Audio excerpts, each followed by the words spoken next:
If you like the video, make sure to like, subscribe, and comment. For more videos like this. Hikers, campers, and people who live deep in the woods and forests, what's your scariest paranormal or creature encounter in the wild? A visitor to my cabin in the woods. I live in rural Appalachia and adore the wilderness. I often invite friends to come out and camp with me, first because I enjoy sharing the wilderness with people close to me, and second because there's a creature that lives in my woods. A couple years ago, maybe 4 or 5, my aunt bought a small cabin from the Amish and placed it here. She intended it to be used as a playhouse for my younger cousins, but my cousins never enjoyed it and could never stay a full night there. The weekend off of school came around, and I called out my friend to see if he'd like to stay in the woods for the weekend. He agreed and had his mom bring him out. We started walking and made it not even halfway to our destination when he asked if we could just stay in the new cabin for a night or two because the weather said it was going to storm anyways. We walked back to the top of a hill so I could text my aunt, and she gave me the okay. It was starting to get dark, so we went ahead and settled down completely in the cabin and started eating what were supposed to be camping rations. We talked and talked for hours until we looked out the window and noticed it was dark out and the rain was coming down. We decided it was best to lie down and go to sleep. He passed out almost instantly, leaving me alone in pitch black darkness listening to the sound of heavy rain hitting the tin roof. I didn't even realize I fell asleep until I heard loud knocking and rattling on the door, and I figured my buddy went out to pee or something. The door had a large window, and I could clearly see someone standing there. I was dreading having to crawl out of the blankets into the slightly moist, cold, still-aired room to let him in after he somehow locked himself out. So I rolled over to prepare to stand up, and as I faced his bed, whose shape I couldn't make out 100%, but as I focused my eyes more, I could see he was still in it. I froze and was in pure terror for what seemed like at least an hour when I heard the thing at the door make a sound akin to clearing its throat and run into the woods. I waited at least 20 minutes before asking if my friend was awake, and he immediately said, "Yeah, did you see and hear that thing too?" I asked. "Yes," he said. "Were you awake when it was whispering?" "No," I said. We laid there too scared to move or make a sound above a whisper for hours. I would start drifting off and almost immediately start hearing something tap on the windows, but I would try my best to ignore it even when I could clearly hear something rubbing its fingers on the edge of the tin roof on my side of the cabin. Morning came and I felt like death. My buddy didn't feel as awful and apparently thought the figure was a dream, but he quickly realized it wasn't the more details I brought up. We packed up and started to make our way back to my house. Halfway up the hill to my house, I realized the scariest part of everything the night had to offer: we never locked the door. The rest of the way up my hill was spent with me constantly looking over my shoulder down at that cabin. I haven't spent another night in it or even glanced at it for more than 2 seconds on my way to the woods. If you have any questions about any part, feel free to ask. Although the event happened years ago, I remember most of it very well. Saw a weird deer creature last night while working. I live in Kerrville, Texas, about an hour northwest of San Antonio. I want to preface this by saying I've lived here for about 10 years. I see deer every day. I also live out in the country, so I'm used to seeing deer in the woods and living around them. I know what a deer looks like. I've seen mutated deer that were sick or had birth defects, as I took animal science in high school, where I would see weird defects in animals. I'm also not really a believer in anything supernatural. I'm a little skeptical that maybe there's something, but I don't really believe in anything. I have a summer job to earn a little money for college.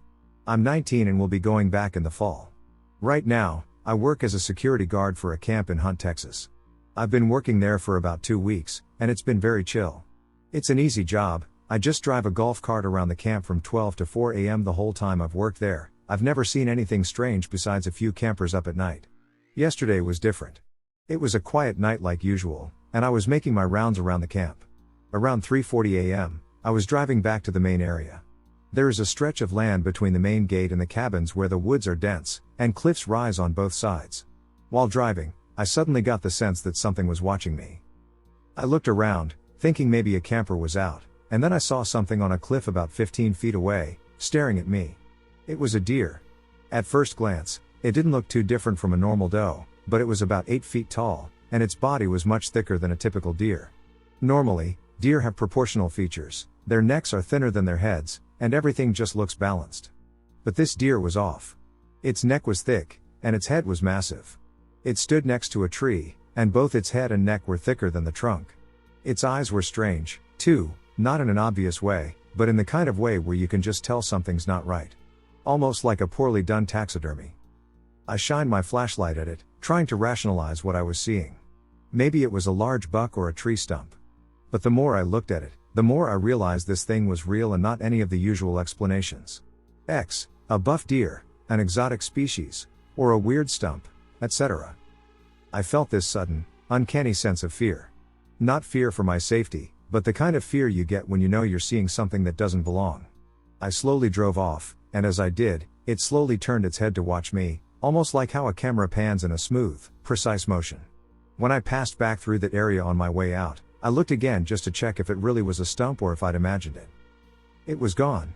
And there was nothing there that looked remotely like what I saw. I've been trying to come up with a rational explanation ever since, but nothing makes sense. Nothing natural I know of looks like that. Do y'all have any thoughts on what it could be? When I was about 8, I encountered a ghost. This would have been about 1990.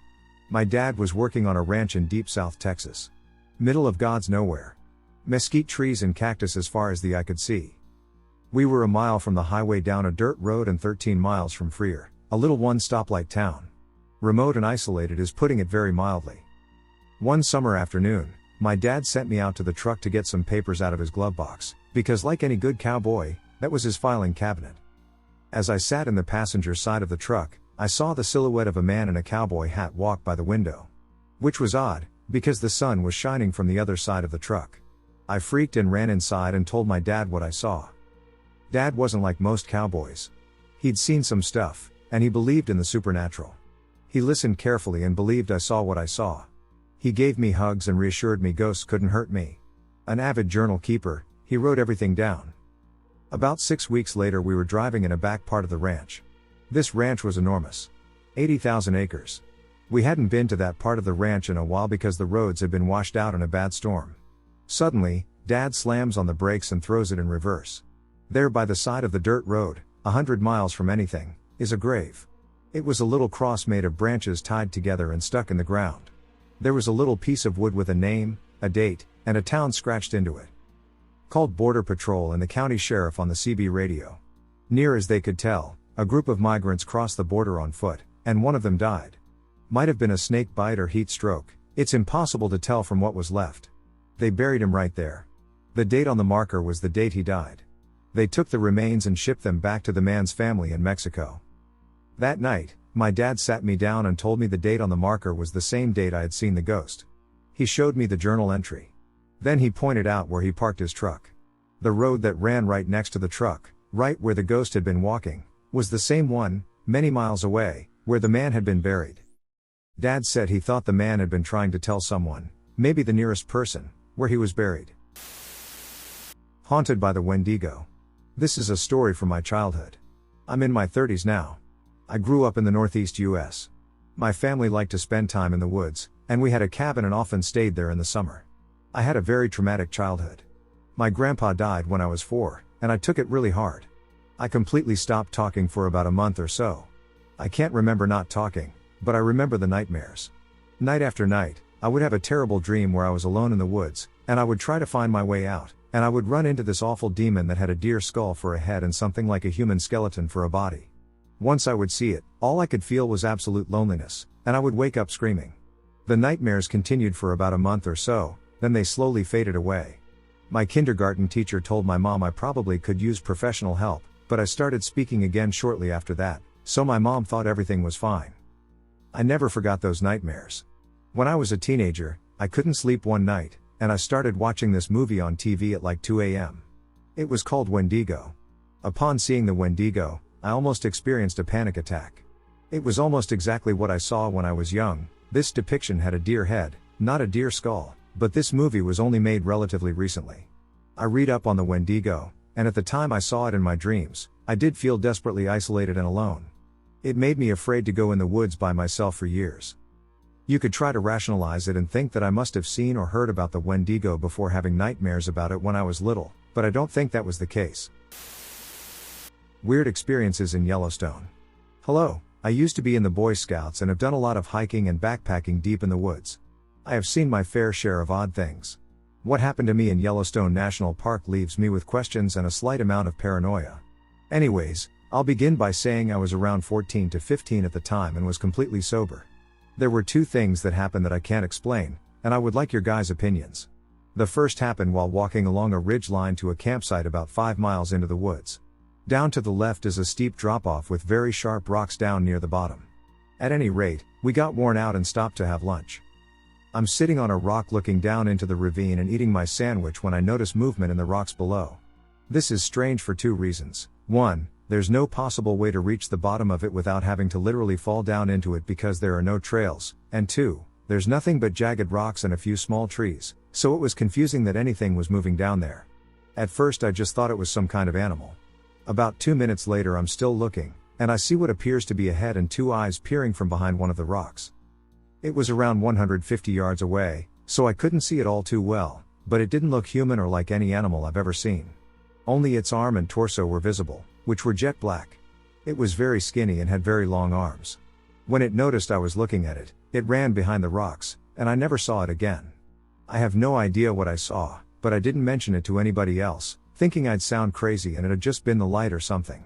This is getting long-winded, so I'm going to keep this next one short. Basically, during one of the nights of us camping, my friend and I decided to go out and explore before it got dark. Keep in mind we left at 4 o'clock and want to be back at around 5:30 for chow. So we went off south about a quarter mile and turned right to make a circle around the campsite just to see what's around. Eventually we start to notice that we're seeing the same trees and bushes over and over again. We stop and pull out a map and compass to see what's going on when the compass needle just starts freaking out. At this point, it felt like we had been gone for about an hour. We decide to head back, and when we make our way back, the adult leaders ask us why we didn't stay out very long. We said we had been gone for almost an hour and a half, and they looked at us with a weird face.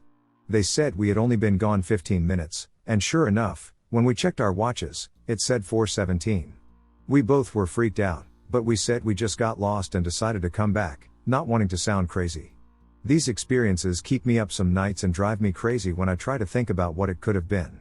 What's y'all's opinion? My paranormal experience from my childhood house. I think I was 7 or 8, and it was winter.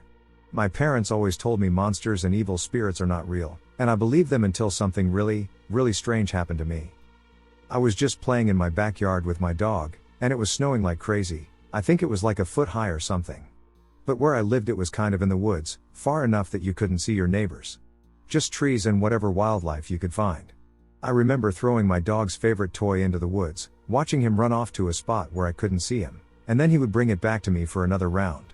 I was doing this for a few minutes until I realized my dog wasn't coming back in the usual 3 or so seconds. I thought he just couldn't find the toy I threw for him, so I waited another 30 or so seconds. He didn't come back. That's when I heard his barking. Loud barking. My dog was never aggressive, he wouldn't hurt a fly. But he sounded scared? Threatened? I honestly don't know how to describe it. But worried and curious about what was happening, I ventured into the snowy woods to find him. It didn't take long until I saw him. Well, I don't even know what it was after all of this time. It was deer-like. But tall? Strangely tall, it had very long legs and was very skinny. Like it looked like it hadn't eaten in a month. But its eyes were human-like. Just typing it out and reliving it in my mind just is not making me feel right. I remember, it looked straight at me. Like it knew me. My dog was terrified, and so was I. I honestly don't remember anything after that, it's like everything just went fuzzy. But yeah. I never had another experience like that in that house, and I never go into the wilderness when it is snowing anymore. But I am still curious about what it is I saw. And hey, maybe it was just a weird deer, who knows? That's about it, though. Fort Robinson State Park in Nebraska. For those who are not familiar, Fort Robinson State Park is located in the northwest corner of Nebraska, specifically in the Chadron area, and is conveniently close to Toadstool National Park. It is the site of several bloody conflicts between U.S. forces and Native Americans. It is actually the location where Chief Crazy Horse was ended. My family has gone there every year for 30+ years for a family reunion, and each has their own stories of the paranormal activity of the location. These are mine. When I was between 7 and 10 years old. I don't remember how old I was exactly. My family thought it would be fun to take me snipe hunting. The whole family was in on the joke. One even took me to nearby natural history museums to get a book on birds. Anyway, night falls and we make our way down an area of very tall grass near Soldiers Creek with my bag and stick with a string tied to it in tow. Now, my mother wouldn't let my brother just leave me out there all alone. I'm glad she didn't, so he and his friend stayed with me. As time passes, I hear a crinkle in the bag and pull the stick, and we clamp the bag shut and begin our way back to the cabin we were staying in. We were going along a dirt road used for maintenance and some of the attractions at the park, and we stopped and looked to the right side of the road, where we saw what we thought was one of the adults waiting for us. It was a perfect outline of a head and shoulders, but it looked as if it was made out of a gray mist. It was dark, so we just thought that it was hard to make out their features, so we called out to them, saying, "Hey, we're heading back to the cabin. Let's go." It didn't move, so we sat there for a moment trying to get them to come with us when I finally said, "Oh, that's probably that no trespassing sign telling people not to cross the barbed wire fence." My brother's friend turned on his flashlight and shined it down the road a little way and goes, "No, that's right there," and indeed in the beam of his flashlight was the sign. He shined his light on the figure, and it was just a gray mass. Needless to say, we booked it back to the cabin. When we got back and told everyone what we saw, there was a mixture of them believing us and some dismissing it as our imagination. Fast forward to me now, 12 or 13, I had a Verizon ENV3 phone, the one that had the recall because its battery was slightly too small, and if you shook it just right, the phone would shut off because the battery disconnected. Anyway, my cousins and I were messing around on the third floor of the house we were staying in. It would have been the maid's quarter while the first was in operation, and I was recording us doing some stuff on my phone, and it was acting weird, like the video had huge black spots in it, and it was skipping around like it was lagging and all sorts of things. Later that day, we recorded something outside, and everything was normal. Overall, it was a very paranormally active location that has unfortunately never been visited by any ghost hunter type people. The Australian Outback. It's a place of rugged beauty, vast landscapes, and endless skies. But let me tell you, it's also a place that can be downright terrifying. A few years ago, a couple of friends and I decided to take a road trip through the Outback. We were eager to explore the untouched wilderness, see the iconic Wolf Creek crater, and experience the raw beauty of the Australian landscape. We set off in high spirits, our car packed with supplies and a sense of adventure. The days were filled with laughter, incredible sights, and a sense of freedom you only experience when you're far from civilization. However, circumstances suddenly changed. One afternoon, as we were driving through a particularly remote area, our car suddenly broke down. There we were, stranded in the middle of nowhere, with no phone signal and the sun beginning to dip towards the horizon. We tried to stay positive, but as the hours ticked by and the vast emptiness around us became more pronounced, a sense of unease crept in. Just as we were starting to panic, a dusty old truck appeared on the horizon, heading our way. The driver, a seemingly friendly local named Mick, pulled over and offered to help us. He seemed like a real Aussie bloke, laid back, with a rough charm and a broad smile. Mick offered to tow our car to his camp a few miles away, where he had the tools to fix it. With no other options, we gratefully accepted his offer. As we followed him deeper into the outback, the scenery became even more desolate, and a strange feeling of dread began to settle over us. When we arrived at Mick's camp, it was nothing like we expected. It was isolated, surrounded by dense bushland, and eerily quiet. Mick's friendly demeanor started to shift, and we began to feel increasingly uneasy. He invited us in, insisting we stay the night since it was too late to head back. As night fell, the atmosphere grew tense. Mick's behavior became more erratic, and we realized we were far from help, trapped in an unfamiliar place with someone who was not as friendly as he seemed. It felt like we were characters in a horror story, our situation growing more desperate by the minute. Throughout the night, we remained vigilant, strategizing our escape plan while Mick's attention was diverted. The outback, which had once seemed so vast and inviting, now felt like a prison, with danger lurking in every shadow. The experience was harrowing, a clear indication that the beauty of the outback can mask its potential for peril. In the end, we managed to escape, but the experience left a mark on us. The outback is an incredible place, but it's also one that demands respect and caution. Always be prepared, and never underestimate the potential dangers that lie beyond its breathtaking horizons. I'm not someone who believes in the paranormal, and I'm an atheist and an experienced solo hiker. I actually prefer to hike solo. But a couple years ago when I was living in North Carolina, I went to this mountain an hour from where I lived and had the most intense, terrifying something is wrong feeling I've ever experienced. It was an overcast afternoon, and I was totally alone. No other cars in the trail parking lot.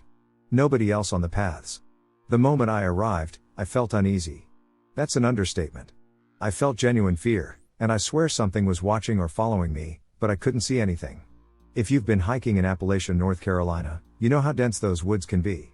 When I got to the summit, there was no cell signal, and everything felt off. I started hearing loud branches breaking in the woods far off, and then I heard this weird metallic clinking sound followed by a deep breathing in the woods like 20 to 30 feet away. I froze in fear. That's never happened before. Every instinct in my body told me to leave, and I ended up running several miles back. I've hiked alone so many times and never felt anything close to that. I even went back later with someone else and still had the same awful, watched feeling but no sounds that time, but that gut fear returned. I don't know what it was, but I'll never forget it. Has anyone else experienced something similar, where it felt not just off, but truly wrong? Like you knew something was there even if you couldn't see it? What was this thing? My family is whitewater rafting in West Virginia, Ace Adventure for reference, and my stepbrother and I were walking around in the woods after everyone in the campsite had gone to bed, joking about finding Goatman because we were going across some bike bridge. Anyways, nothing happened, nothing unusual, but after we got past the bridge and were walking on the trail, we started hearing whistling. I thought it sounded like whistling. My brother said he thought it was a girl screaming from behind us. I got a little freaked but tried to put it off. But then it was towards the right direction of the campsite, so I rationalized that it was my family trying to scare us, but then it moved back behind us and then to the left, and it just kept changing directions and sounded as if it was getting closer. I started telling him that it's messed up and freaky, so I picked up the pace, and we made it back to the campsite, and it just stopped completely. We hung around the fire for a little bit, and nothing happened after that. I'm in my tent now writing this. I'm not scared or anything, just a little creeped out, but mostly curious. Part of me wanted to go back into the woods and see if I could hear it again. I've always believed in Bigfoot and cryptids but always wrote off skinwalkers as being too supernatural to believe in. Just wanted to hear what you guys thought of this or any alternate explanations. Thank you. The woods by Lake Lanier are haunted. I didn't personally experience it, but my brother did. We live right on the Chattahoochee and around 4 miles from Lake Lanier, the most haunted lake in the USA. The woods around that area are 100% haunted. Sometimes you get this oppressive you are being watched, and it is not friendly feeling. In the past, I would smoke marijuana in that area, and the unsettling feeling of being watched would occasionally accompany me until I exited the woods and entered my vehicle. I've even felt it during the day and heard things I can't describe. It's the kind of evil that quiets the birds, silences bugs, and makes the trees stop swaying. There's even a patch of wood in my neighborhood that I don't go into anymore because of the evil feeling I described. I haven't seen anything, but I've definitely felt it and heard it. My brother and his friend, on the other hand, did see something. They were smoking weed in the woods on the banks of the Chattahoochee, this little secluded ledge of mud and trees right off of a walking trail where the dirt dips down towards the river. It was around 12, almost 1 a.m. They heard the normal sounds of the forest, but they also heard footsteps walking around and started talking to each other about it. They speculated on what it was, and one of them said out loud, "That's got to be a deer." Well, whoever was listening to them took offense. Didn't like being compared to deer. My brother and his friend felt the same oppressive feeling I have felt many times before and turned around. A shadow, approximately 9 feet tall, stands at the top of the dip, its glowing white eyes leering down at them. The two of them didn't say a word and didn't even look at each other. They scrambled up the dip's right side and ran to the car. I've been to that dip in the dirt by the river a lot. I went there recently and heard something strange during the day that caused me to start running for my car as fast as I could. My brother was in the car and heard it too. It was like an organic chainsaw mixed with a high-pitched bird. I had forgotten my bag, which had the keys to the car. I snagged it as fast as I could and just started running. The sound followed me, like it was pursuing me. I spent a lot of time outdoors and am familiar with most bird sounds, but that sound was unlike anything I have ever heard before. The road leading to it doesn't seem safe either. My brother and the same friend were driving at night with the floodlights on, and they saw something about 9 feet tall and humanoid peek out from behind a tree and watched them as they drove. My bro has a fort built in those woods.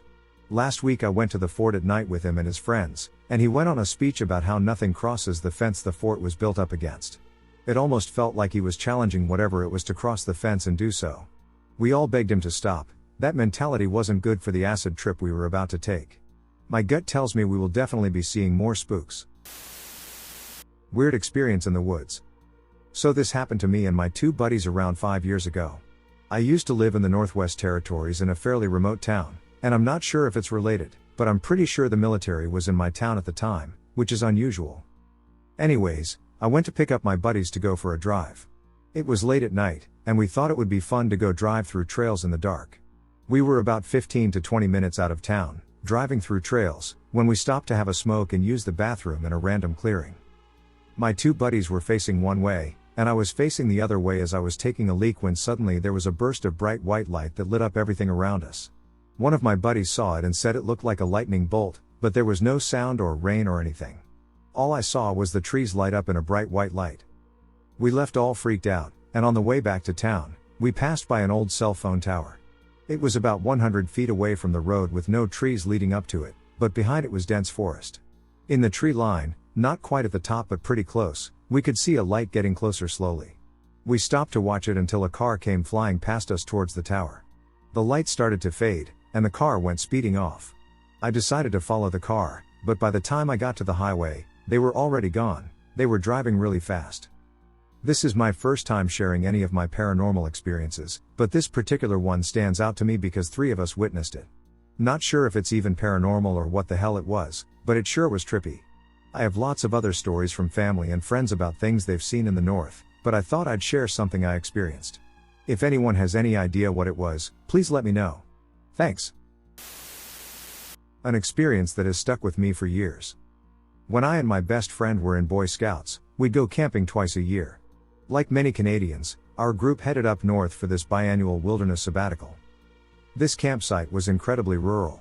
It was on Algonquin indigenous land and surrounded by a dense forest. Nightfall always left me feeling uneasy. It was so dark and silent. On the final day of one of the camping trips, we decided to light up a campfire and make s'mores. My friend, a few of the older scouts, and I were instructed to head into the woods and collect things to fuel our fire. Things like dry tree bark, dead leaves, and whatnot. Once we had collected an ample amount of things off the ground, we got distracted and started ducking around. We were running about and throwing pine cones at each other. I managed to duck behind this massive boulder and wait out the ensuing tomfoolery. After a few minutes of silence, I assumed the coast was clear and I could return to the campfire. I heard rustling on the other side of the boulder I was hiding behind as soon as I stood up. Mind you, this boulder was huge, and it was already somewhat late, so I couldn't tell who or what was on the other side. I heard a raspy imitation of my friend's voice whisper the words "I see you." Immediately, I thought it was my friend tricking me so he could pelt me with pine cones and other debris. I exclaimed, "I'm not stupid. I know it's you." There was no response. Suddenly, I hear my friend calling my name. I turn and look up to see his silhouette near the campfire. He yelled, "Who are you talking to?" In that moment, I realized everyone had left the woods and had returned to the campsite. I was alone. My stomach sank, and I bolted back to safety. To this day, I have no idea who or what was speaking to me and lurking on the other side of that boulder. I've told this story, and nobody believes me. Recently, I and that same friend were on a Discord call. I was sharing my screen, and we were having a nostalgia trip on Google Maps. We were revisiting our elementary school and various other places. I decided to look up our campground, only to find out it has been indefinitely closed. I wonder if my experience and the campground's sudden closure are correlated. Who knows? The area near home is a forbidden zone. So back in 2019, I and some friends decided to meet at my place for a smoke session, drink a little, and spend time together. Later in the night we decide to go cemetery hopping, taking my car and looking for a cheap scare and something to tell stories about later. The first cemetery we go to, I'm already familiar with, as it was my first pick. We go out there, see some shadow figures, and I feel the sensation that it's time to leave. I tell my friends, and if they didn't listen to me, it was the sounds in the woods, faint screaming, and such. I've dealt with it before out there, and I understand that whatever is out there is giving me a final warning, so we leave. As we leave, one of our friends says, "Let's go to Locust Grove." I didn't know anything about this place initially, nobody did except him. After hearing his tales of towering shadows and supposed demonic figures, I take the bait and drive back toward civilization. As we're going back into town, said friend insists we bring a Bible for added protection, so we stop by the house, grab one of my old Bibles, and head back into the wilderness for Locust Grove. As I get farther and farther into the countryside, I get the unnerving feeling I'm being watched. I shrug it off and blame the night and intoxication from before. Though minimal, I'm aware it still has an effect, and I keep driving. Once we reach the turn for Locust Grove Road, I turn, and the negative feelings intensify. I think nothing of it until one says they see a large demon in the trees, and I catch a shadow on a set of 3-story tall oil drums, looking at us pass in my Camry. I'm on high alert at this point, I don't want to leave my car at all costs. We finally pull up to the cemetery, a 2-acre plot of land with scattered, weathered headstones, a storage building to the left of the entrance, and a carport to the other side with a bench, burn barrel, and a stack of bricks under and around it. I park the car closer to the carport, shutting it off as I exit the vehicle with my company in tow. The temperature drops as I enter the outside, my buddies go into the graveyard. I'm already uneasy, and it's soon intensified yet again when the same friend says, "There's a little girl that hangs around there, just so you know, she may start crying." Brilliant, I'm 10 feet from her spot then. I'm nervous, so I watch my surroundings as well as my friends, who are chattering about the shadows they're seeing and the sudden temperature drop. I'm taking photos of the area around me, focusing on the bench. Suddenly, something frightens them, capturing my attention as I was distracted. My focus falls back to my friends, watching carefully, then dread sinks in. I hear crying near me, too high-pitched to be masculine and too distinct to be anything but human. I take 2 more pictures of the bench, hoping to catch something, and then the crying stops. I look to my friends who are already on return. I'm petrified as is, then suddenly, bam! I hear something hit the burn barrel and see a faint white shadow running away. We scramble back to the safety of my car and start home. As we reach the house, we begin exchanging experiences, what we saw and what affected us. I noticed the shadow by the oil drums was gone, leaving the road, and we were all shaking. Our beloved friend who suggested the spot talked about something calling him deeper to the woods and heard the bang, snapping him from the trance. Our other friend had a scratch on his leg for no reason and saw exactly what the other saw and heard the same bang. I mentioned the crying, and I took photos, and in one photo I caught the little girl mentioned earlier, head turned at an almost perfect 90-degree angle, staring back at me, and she looks anything but pleased to know of my presence. Afterwards, we call it a night and go about our day normally the day after. Later on I started asking around about the area because I wanted to know why there was so much negative energy in this area. Come to find out, this was at one point a graveyard just for slaves, which makes sense because I know an old plantation house sat about 5 miles away from the cemetery as the crow flies, and there's an abandoned slave house in the next county over, and almost all the land around here is farmers' fields. Since this issue I've forever labeled the area as the Forbidden Zone, because I don't know exactly what all is there, but from the little I've seen, it's given me more than enough reason to avoid it. After all, this is the first time I have witnessed a spirit physically interact with someone I care about. Until I know more, I don't think I want to go out there for a while. A woman whispering a lullaby from the woods. I am completely home alone. It's like 1 p.m. in the afternoon, and I'm just chilling. I walk outside to sit on our porch, I admire my surroundings, and I hear, like, all the birds flying around and cars passing by. And I look to my left side, we have a wall that separates our house from the overgrown trees and weeds. I was trying to spot something, like a figure or any sort, when all of a sudden, I hear a soft whispering that gradually becomes loud enough for me to hear. Not too loud, it was like she was really beside my ears, humming a lullaby. I thought I accidentally turned on some music on my phone or the TV was on, but neither of them was being used or even turned on. I stare at the woods, and then I suddenly have the feeling that she was in there as I was listening to her sing. It was incredibly soft and almost luring me. The lullaby sounded like it was for entertaining kids. Although it wouldn't be creepy even if I were the only person hearing it, it still felt dangerous since it could attract some ghost to stay in our house. So I decided to make some sounds of my own. I hummed my favorite song and ignored the lullaby. After a few minutes of her persistence, it seemed like it was fading away, and my hearing turned back to normal. I started hearing the cars passing by our house again, and I heard birds just talking their chirps out. P.S. It wasn't the first time I heard a female spirit humming a song. It was common for it to occur in our old house, but this one is more alluring than the first one I heard as a kid. I saw something in the Yellowstone National Forest, and as far as I know, I barely escaped it. It was the fall of '94 when my dad and I decided to go camping at Yellowstone. We planned to stay at a cabin the first night, then leave for the forest and camp there the second and third. The cabin was fine, cozy but a bit rustic. The worst thing was that there was a rat in the master bedroom, scurrying out from under the bed just as we settled in. Other than that, it was a comfortable spot for our first night. We spent the evening playing cards and enjoying the warm glow of the fireplace, with the sounds of the forest surrounding us. Early the next morning, we packed up our gear and left for the forest. The trail led us deeper into the wilderness, where the trees grew taller and denser, their branches forming a canopy overhead. The forest felt alive with the sounds of rustling leaves, chirping birds, and the occasional snap of a twig underfoot. The air was cool and fresh, carrying the scent of pine and damp earth. But it was odd that it was a well-known trail to a well-known area, yet it was isolated. No footprints. No trash. Nothing. We found a small clearing to set up camp. It was a perfect spot, with a clear view of the sky above. We spent the day exploring, fishing in a nearby stream, and enjoying the beauty of the forest. As night fell, the temperature dropped, and we huddled around a campfire, sharing ghost stories until we grew worn out. Sometime around 2:30 a.m., I woke up with an uneasy feeling. The campfire had burned down to embers, and the forest was eerily quiet. I stepped out of my tent, feeling the cold night air on my skin.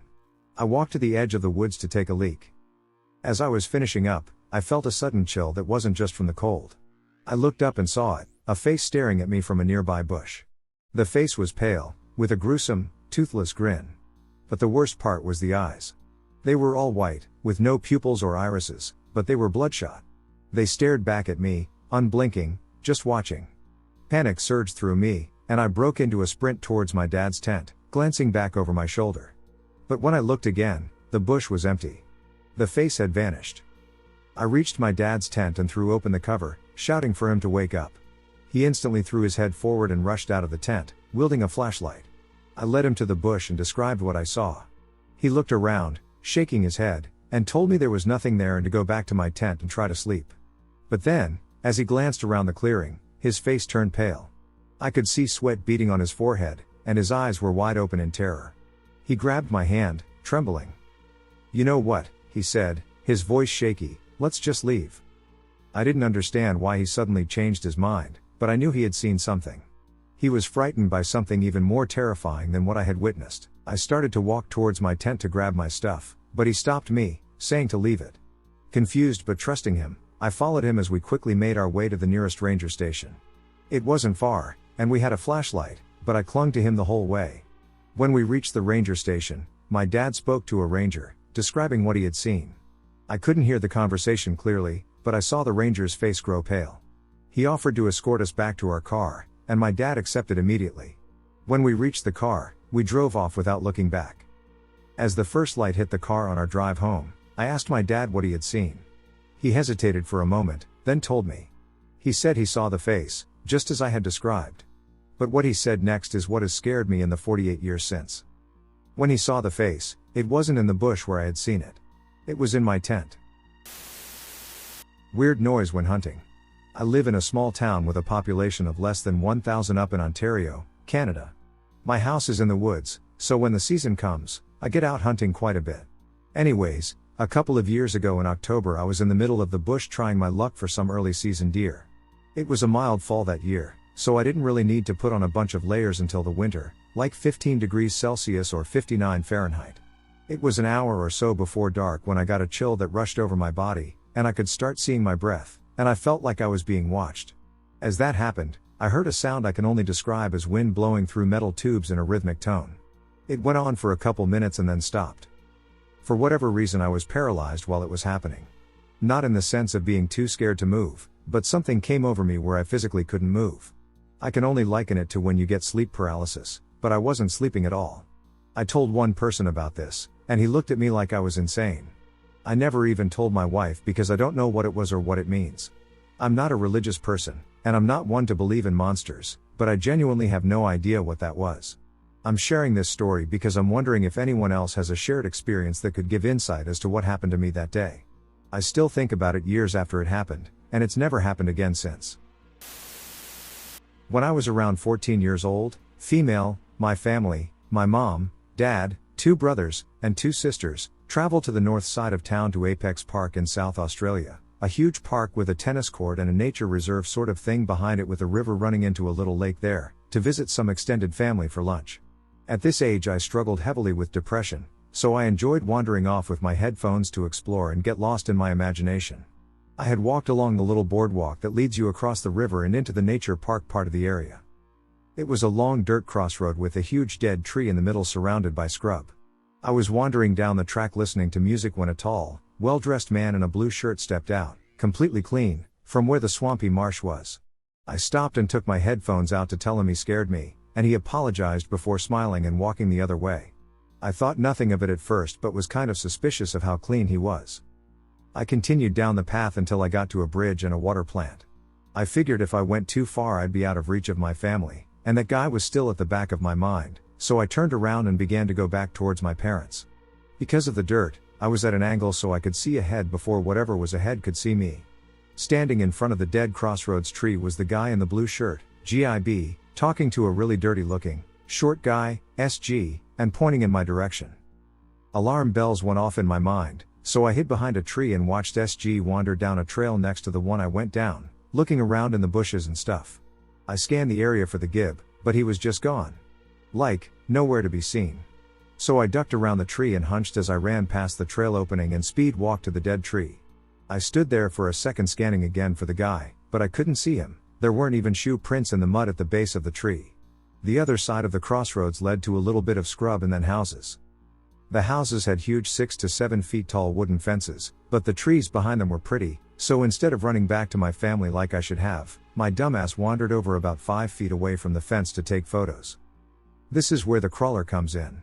I'm not sure if it was this creature, but after excessive scouring of the internet, this is what matches most.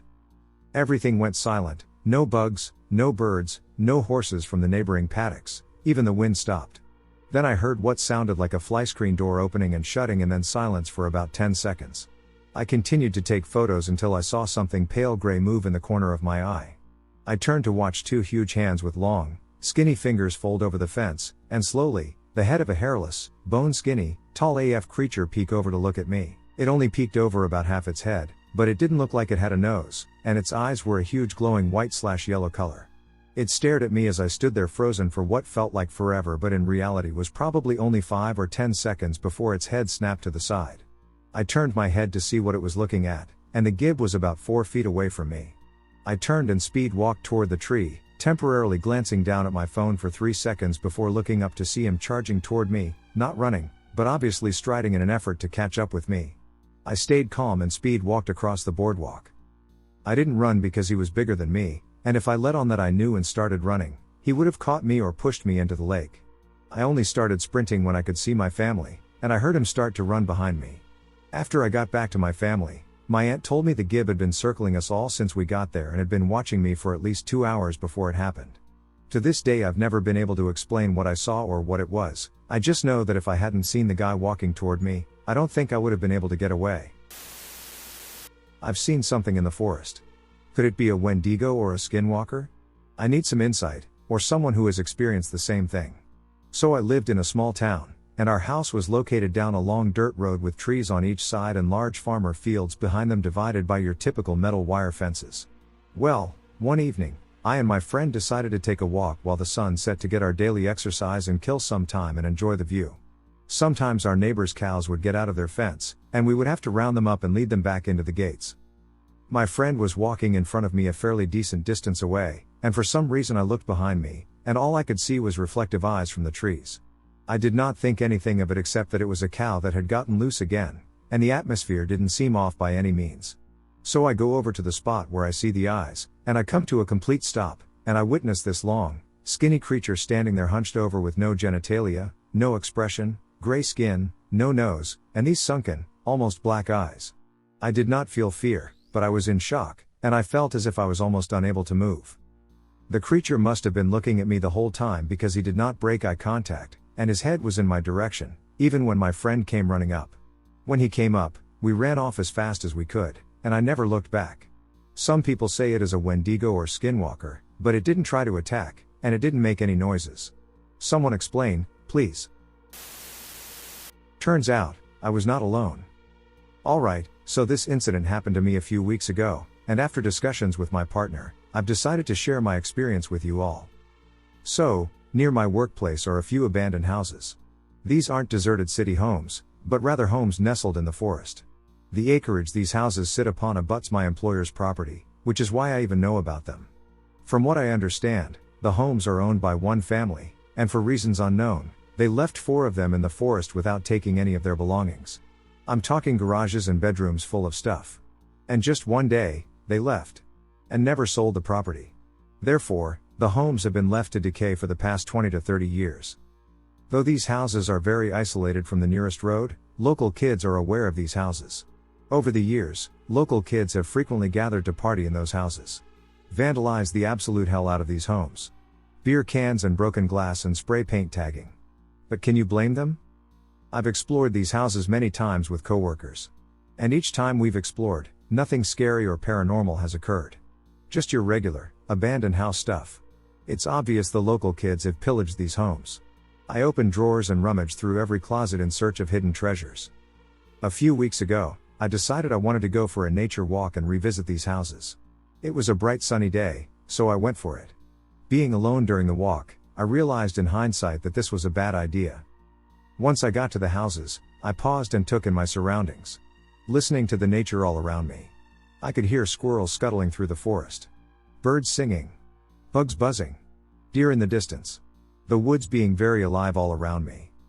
I decided to go into the largest of the homes. This house was likely lived in by the grandparents of this family, because the furnishings inside were quite dated and the clothes in the closets were not modern. I know the layout of this house, as I've been in it many times before. I entered the house through the garage, keeping a close watch on the hole in the roof, as I suspect a raccoon family lives there, based on the constant scat. Near the hole, I go through the door and into the hallway that leads me to the kitchen. As I'm walking down the short 20 feet hallway, I glance into a small bedroom on my right. And I see a freshly painted smiley face on a wall. Not just a happy face, but a very creepy smiley face. Like from that Smile movie. But, again, local kids party up here all the time.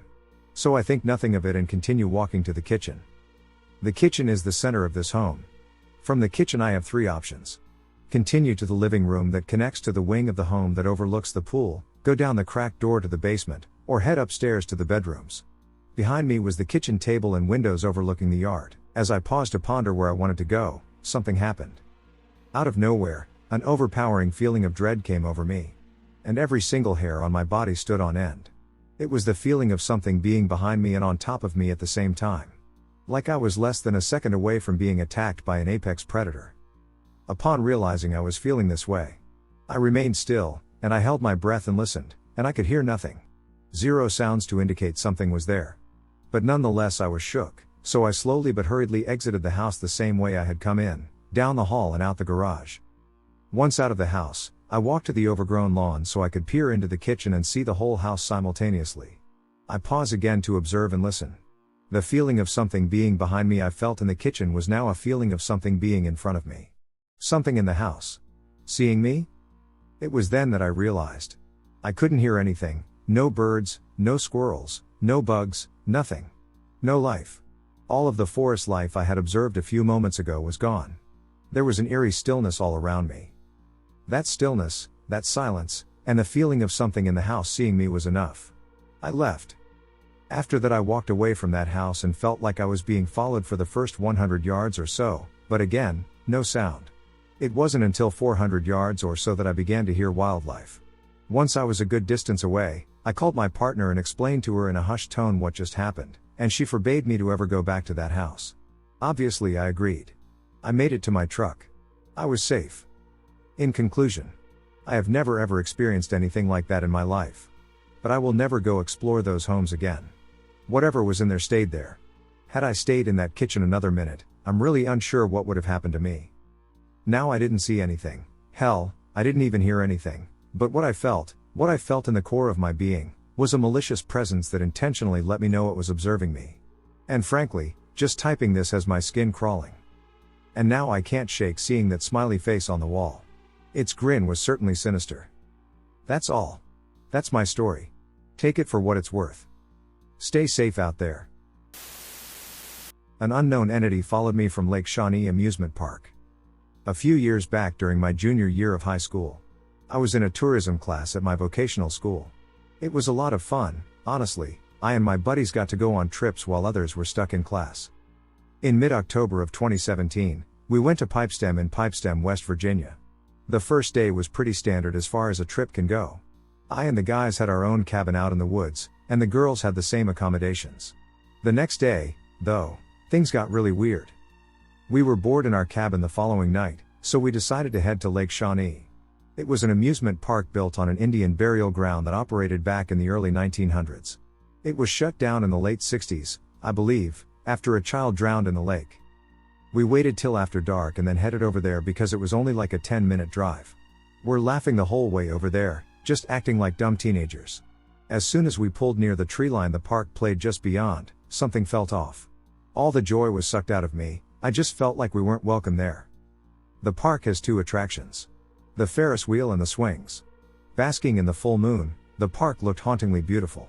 At this point we're still being shithead kids, and I decided it's a good idea to take a seat on one of these swings. We hang around for 20 more minutes, but just as we're leaving, I feel a burning sensation on my lower back. Like someone has pressed a hot iron against it. Ignoring it wasn't helping, as it just intensified this scorching pain. I tell my buddy to pull out a flashlight and check out my back. See if I scraped it on a branch or on some rust at the park.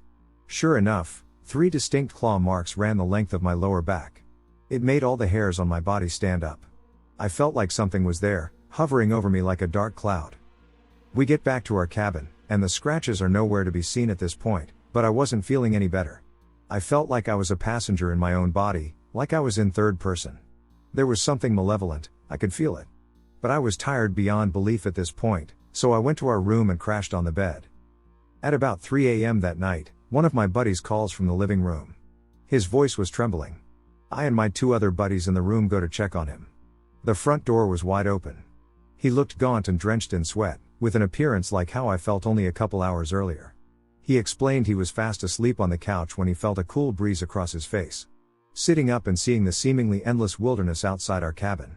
We were all shook pretty bad, as well as had locked the front door, and all of us stayed in our rooms for almost the entire night. I didn't believe in all this ghost bullshit before this happened, but something followed me back from Lake Shawnee, something evil, perhaps even something ancient. Unsettling experience in NW, Montana. My boyfriend and I, both 20, were up at the Libby Creek gold panning area on the evening of July 3rd from about 7 p.m. to 10 p.m. We met this genuine, really cool guy with his son, who showed us how to do it.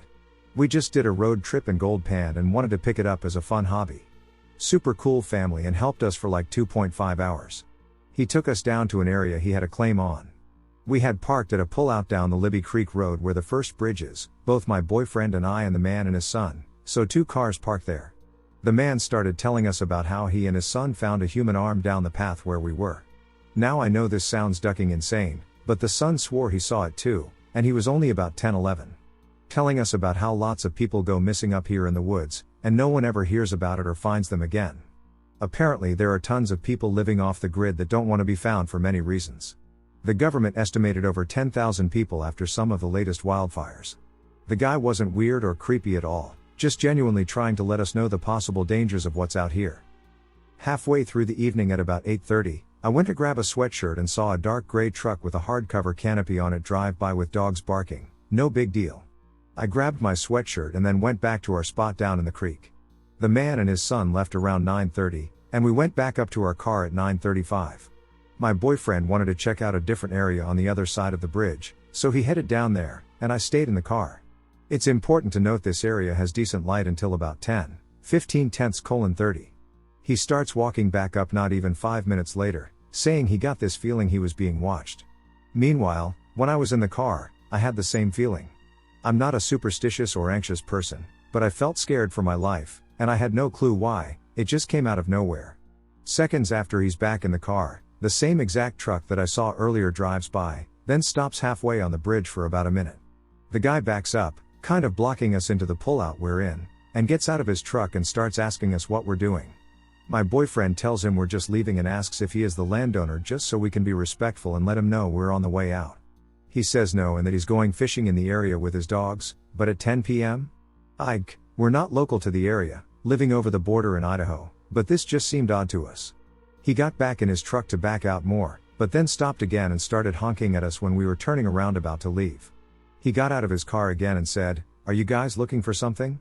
Immediately felt even weirder vibes than before. We told him we were gold panning but leaving. He starts going on about a campground up the road and that we should go up there as it's private. Was going on and on trying to convince us to camp out here in the middle of nowhere. Again we told him we're going home, and then he finally backed off, and we drove away. We both felt like we were being watched and that something bad was coming. I think that the man had been watching us, or at least me, from down or up the creek at one of the pullouts and possibly thought I was alone since he saw me go to the car alone. Then, when he saw the other truck leave, it was just one car. That's when he came up the road and arrived just seconds after my boyfriend got into the car with me again. We both believe he was attempting to lure me away for an unknown purpose. The fact that he saw me as clear as day twice when I was obviously alone was really unsettling. We do not believe he was merely going fishing, as we observed him walking down the path without his dogs or any fishing equipment as we were leaving. He or someone had to have been watching us. Luckily I had a gun in the car with me just in case. Now I know a lot of people probably think we were just anxious and freaking out from what the man and his son had told us, but that guy in the truck was giving us the creepiest vibes ever. I've been stalked and almost attacked by a mountain lion, and I wasn't as scared as I was then compared to when this creepy guy was talking to us. I don't know, it could just be all coincidental, but it all seems too perfectly timed. Death and misery in Salt Lake City. 2 years ago I was sent to Utah to help build a large warehouse in Jordan, which is one of the many smaller cities surrounding Salt Lake City. I was happy to get out of my home state, Arizona, and get into the lovely fall weather and cool mountain air that SLC is known for, as well as get all the incentives the company was offering for out-of-state work. My crew had about 4 days off the entire month of October, so we took every opportunity to explore the city and experience nature. I looked into all the local hiking trails and was able to find Donut Falls on a list. The falls looked impressive in the photos online. It ran through a cave and fell into a creek that went down the mountain. This is exactly the kind of breathtaking scenery I often miss in Phoenix. That Saturday we were working another long shift. It was a beautiful cloudy day with fluffy, humid snow showers.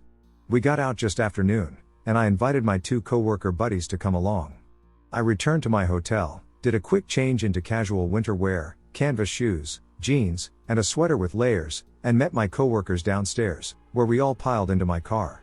My heater had just gone out that week, but I wasn't concerned about it, as the fan still worked and we were dressed plenty warm for the mild evening chill. The snow was still quite light, so we hadn't planned for any intense weather on the trip, plus working in -0 degrees Fahrenheit weather overnight had acclimatized us to the cold conditions. We drove the short distance from South Jordan to Big Cottonwood Canyon and made our way up the winding road, taking in all the woodland ambience that surrounded us. The road eventually passed a small parking area that opened up to the Donut Falls trailhead. We parked and prepared for our trek up the trail. The snow had started to pick up and was now making larger flakes, but we brushed it off because a little inclement weather wasn't about to stop our once-in-a-lifetime opportunity to see some amazing wilderness. The hike was pleasant. We had a snowball fight, shared a flask, and told stories about skinwalkers and our cultural folklore. The trail was mildly challenging.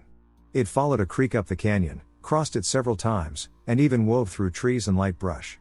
We passed what I believe was a small ranger cabin about halfway up the trail, and the forest began to become more dense around us as we progressed. We reached the falls just before dusk, where we had to cross the creek and go around a small pond in the valley between boulders below. Everything was covered in snow and water, which rewarded each of us with wet shoes and photos of the scenery. While I was balancing on a boulder trying not to slip into freezing water for a photo, 2 distinct figures poked up across the pond/creek that we had to shimmy our way around to reach the falls. They were quite a distance away from us, about 100+ feet, so I wasn't able to take in all the intricate details of their facial features, but I was able to discern a middle-aged man and woman. She held onto the man's arm, while his other arm extended above and held a black umbrella over them both. What made them notable was the fact that they were wearing completely black outfits. They were dressed in black trench coats, black pants, black boots, black gloves, and black hats. This was out of the ordinary from all the hikers we passed on the way up, all of whom wore standard hiking attire, windbreakers, snow jackets, hiking boots, etc. I pointed them out to my coworkers, and we continued to take photos for each other while the snow continued to weigh heavier and the clouds quickly began to lose their luminescence. The couple stood atop the trail at the beginning of the pond, took in the view for a few minutes, then turned and disappeared down the trail faster than they had appeared. Since the couple didn't even get close to the falls, we knew we had to go back down the trail to avoid being snowed in or stuck in the dark. We quickly made our way around the pond and creek back to where the couple was, trying to see if we could catch up closer to them so our groups would be a little closer. I assumed they were locals and knew the trail better. We caught up to where they were standing, but to our surprise there was no sign of anyone being in the area. There was not even a single trace. A playful panic began to rise as we started to jog back down the creek, looking for signs of the couple or the trail. While we rushed down, we came to a fork in the creek. We weren't sure which way led back to the trailhead, but I was able to convince my coworkers to trust my intuition and take the left fork despite their desire to take the other fork. We continued along the creek and found the ranger cabin, which indicated to us that we were in the clear. Soon enough we had reached my car, and after clearing the 2 inches of snow that had accumulated and some fancy ice driving in the dark, we were back in SLC. The image of that mysterious couple we encountered that year stuck with me. I don't know who they were, what they were doing, where they came from, or where they went. We found no signs of anybody being on the trail on our way down. I looked at the trail on satellite images and found no alternative locations/trails they could have gone to. In hindsight, it was foolish to be on the trail so late under such conditions. I briefly looked into local legends but never found anything similar to the couple we saw. Utah has an intriguing history with religion and colonization. It's Ted Bundy country after all. I have no doubt that SLC attracts dark paranormal entities, but since I have not found any resemblance in local legends, I simply identify them as death and his companion, misery.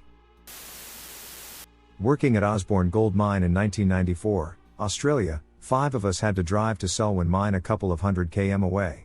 This is the proper central Queensland desert country, south of Mount Isa. We have an 80 series Toyota Land Cruiser for the trip, with long-range tanks good for 1,200 kilometers. We carry an esky filled with food and 40 liters of water. Once we leave the site, we cease all communication. We get a mud map from another bloke on site, drive to the windmill, turn right, drive for an hour to an old ROM pad, head north to a water trough, etc. Turns out the water trough no longer existed, so we had a bit of extra driving until we found the dirt track and fence line to Selwyn.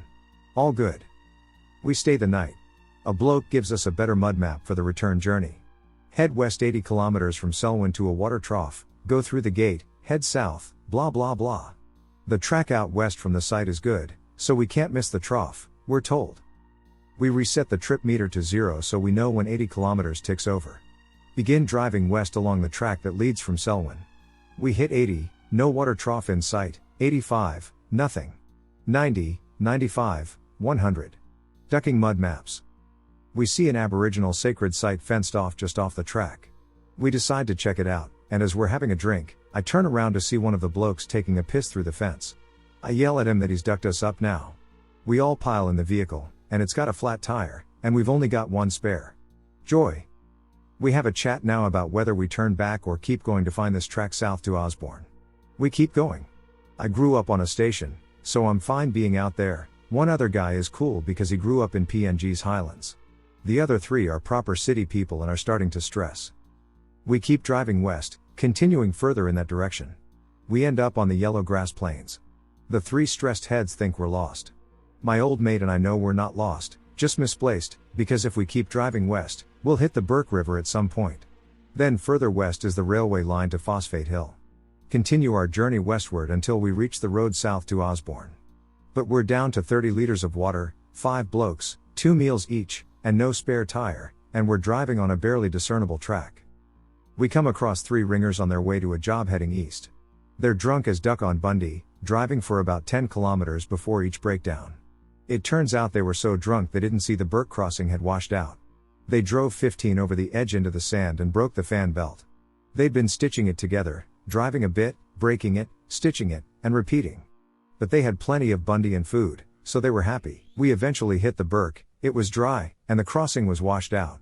We see the depression of the big nosedive into the deep sand the ringers did in their ute. Bonuses for being drunk in a car accident. The 3 are starting to lose their minds, thinking that's it, we're all going to die. I had never witnessed such severe anxiety attacks and strange behavior in people before. As a 19-year-old, the strangeness of people's behavior is a revelation to me. Old mate and I are having a great adventure. We drive 50 kilometers north to find a crossing, then 50 kilometers south to the track. That 100 kilometers was the most stressful part of the whole trip, as there was no track to follow with no spare tire. Still having a great adventure. My old buddy and I still had a plan if we had a flat. It's important to always have a plan. We go west again. The 3 are off tap, hard to keep calm even after careful explanation of the plan. The country is beautiful, not that the stressful 3 notice. At 11 p.m. we hit the railway line. At midnight we arrive on site. A 200-odd km journey ended up being 1,000 kilometers. What a reception. The whole world had thought we'd disappeared, which we sort of did for a day. The 3 made a firm vow to never venture into the bush again. Old mate and I could have gone and done it again the next day. Moral of the story, you're never lost, only misplaced. People who are not mentally prepared are way scarier than the Outback ever will be. And don't piss on sacred sites. Once in PA on the Laurel Highlands Trail. It was the second day of my hike, a pleasant, warm, partly cloudy day. On the way out of Ohiopyle State Park, where the trail enters State Game Lands 111, it crosses a road. I crossed the road and descended an embankment into a bottomland area. It was a mature forest with a fern layer and a canopy layer, and in between there were hammocks of shrubbery where trees had fallen. It all looked kind of uniform and unremarkable. As soon as I lifted my eyes and took a look at this landscape, I was seized with incredible fear. It was more like an existential dread, not like fear of animals or fight or flight. I looked around, but there weren't any people or animals visible. There was nothing except the woods. However, I carefully scanned all the hammocks to make sure something wasn't lurking in one of them. I was so scared that I wanted to back out of there, back to the road, and hitch out of there. I literally had to stand there and talk myself out of it. I managed to do that, finally, and just quickly walked down the trail. I didn't want to run, so I didn't injure myself and stay any longer than I had to. I looked around, paranoid that something was going to get me. As soon as I walked another quarter of a mile or so, the landscape changed, and my fear just suddenly went away, and I was completely fine again. I've never been as scared before or since. When I was younger, I went to a wilderness camp that helped with some trauma I had when I was a small child.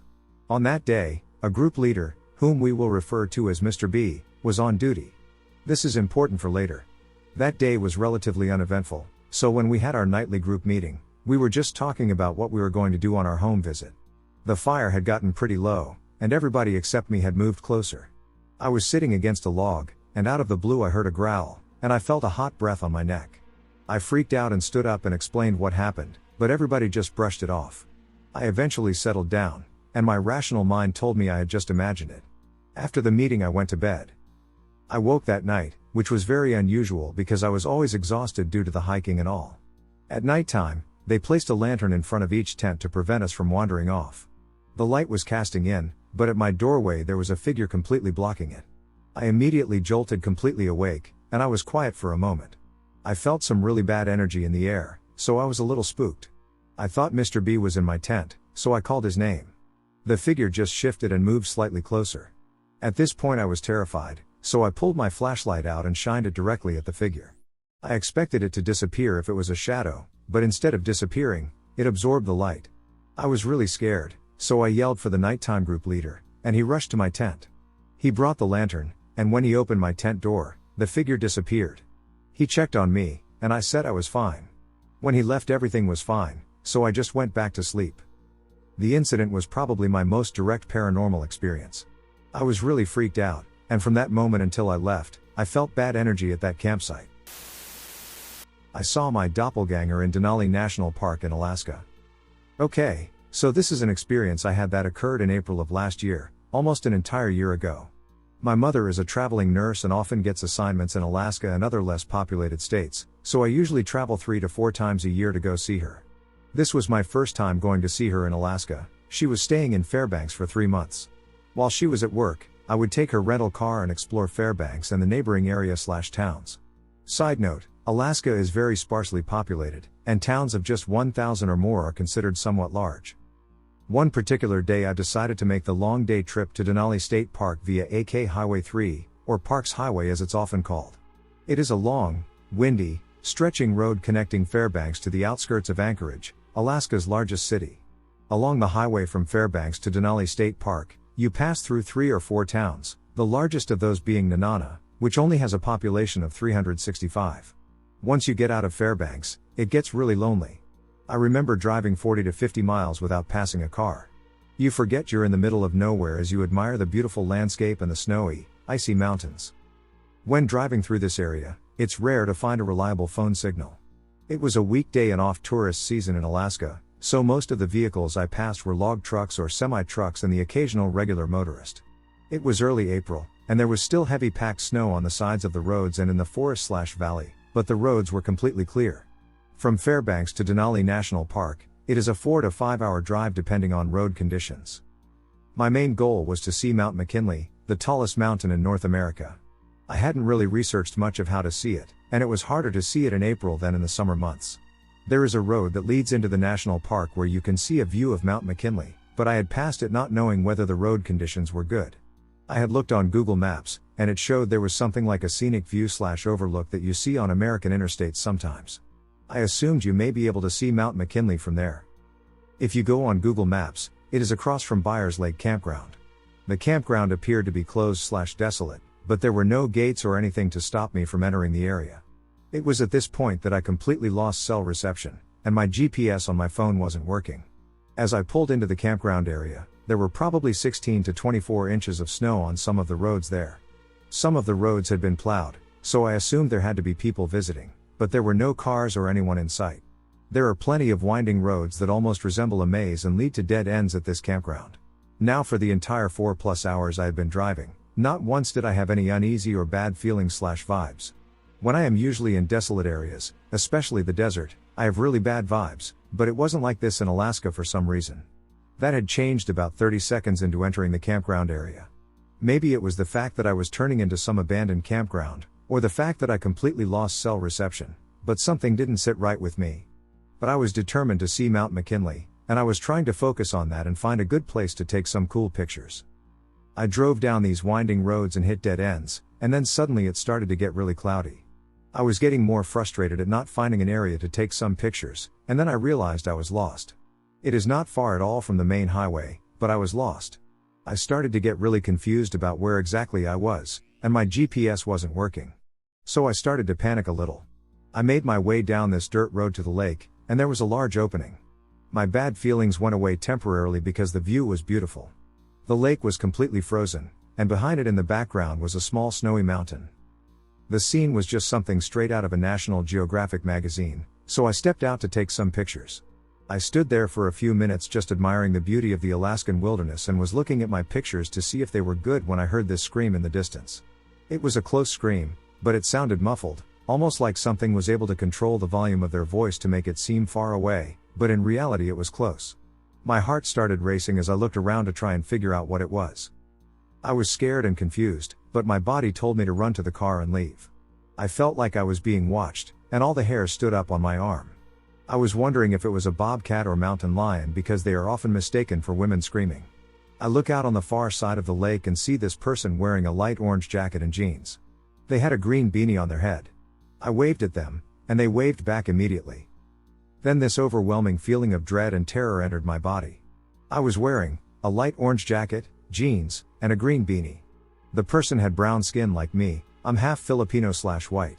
I couldn't make out facial features, but I feel like I could see black hair sticking out of their beanie, which is the color of my hair.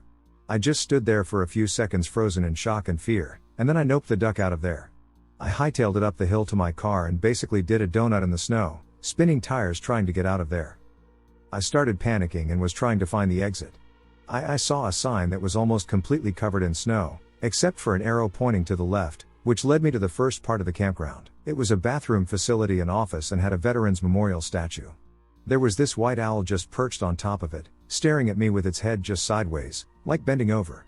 I found the way out and sped the entire way back to Fairbanks, checking my rearview mirror every 10 seconds. I do not really know what to make of the situation. As I entered civilization, I calmed back down and didn't really have any other weird experiences in Alaska or since then. I've considered the thought of it being a skinwalker.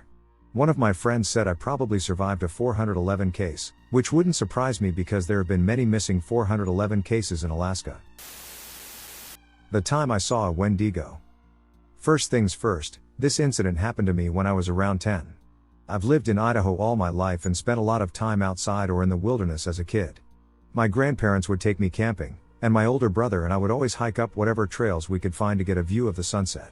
On one of these occasions, something terrifying happened. We were up at a campsite I only know as Warm River. The river there never freezes over, and my brother and I were on a regular evening hike. There was an old tunnel bored through the mountain at one part of the trail, probably an old train tunnel, and we were walking through it when I heard something I'll never forget. After walking probably 2/3 of the way through the tunnel, I heard a terrible screech at the end we entered through. The screech wasn't like anything I've heard before. I've heard the screams of animals on dark and windy nights. I even think I've heard Bigfoot calls a few times, but never the metallic, grinding screech I heard that day. The point is, whatever the sound was, it did not sound natural in any capacity.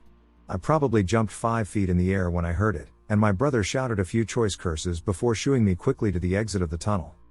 At this point, my brother decided we should just continue walking and head back after whatever made the noise, hopefully clearing it out. We didn't have any firearms on us, so I was pretty upset. My brother reassured me we would be fine, and we made the walk back without incident. However, I didn't get any sleep that night. Whether it was the thing that screeched at us or just my imagination, I heard things moving around the campsite the whole night, as well as whispers echoing through the darkness outside the trailer.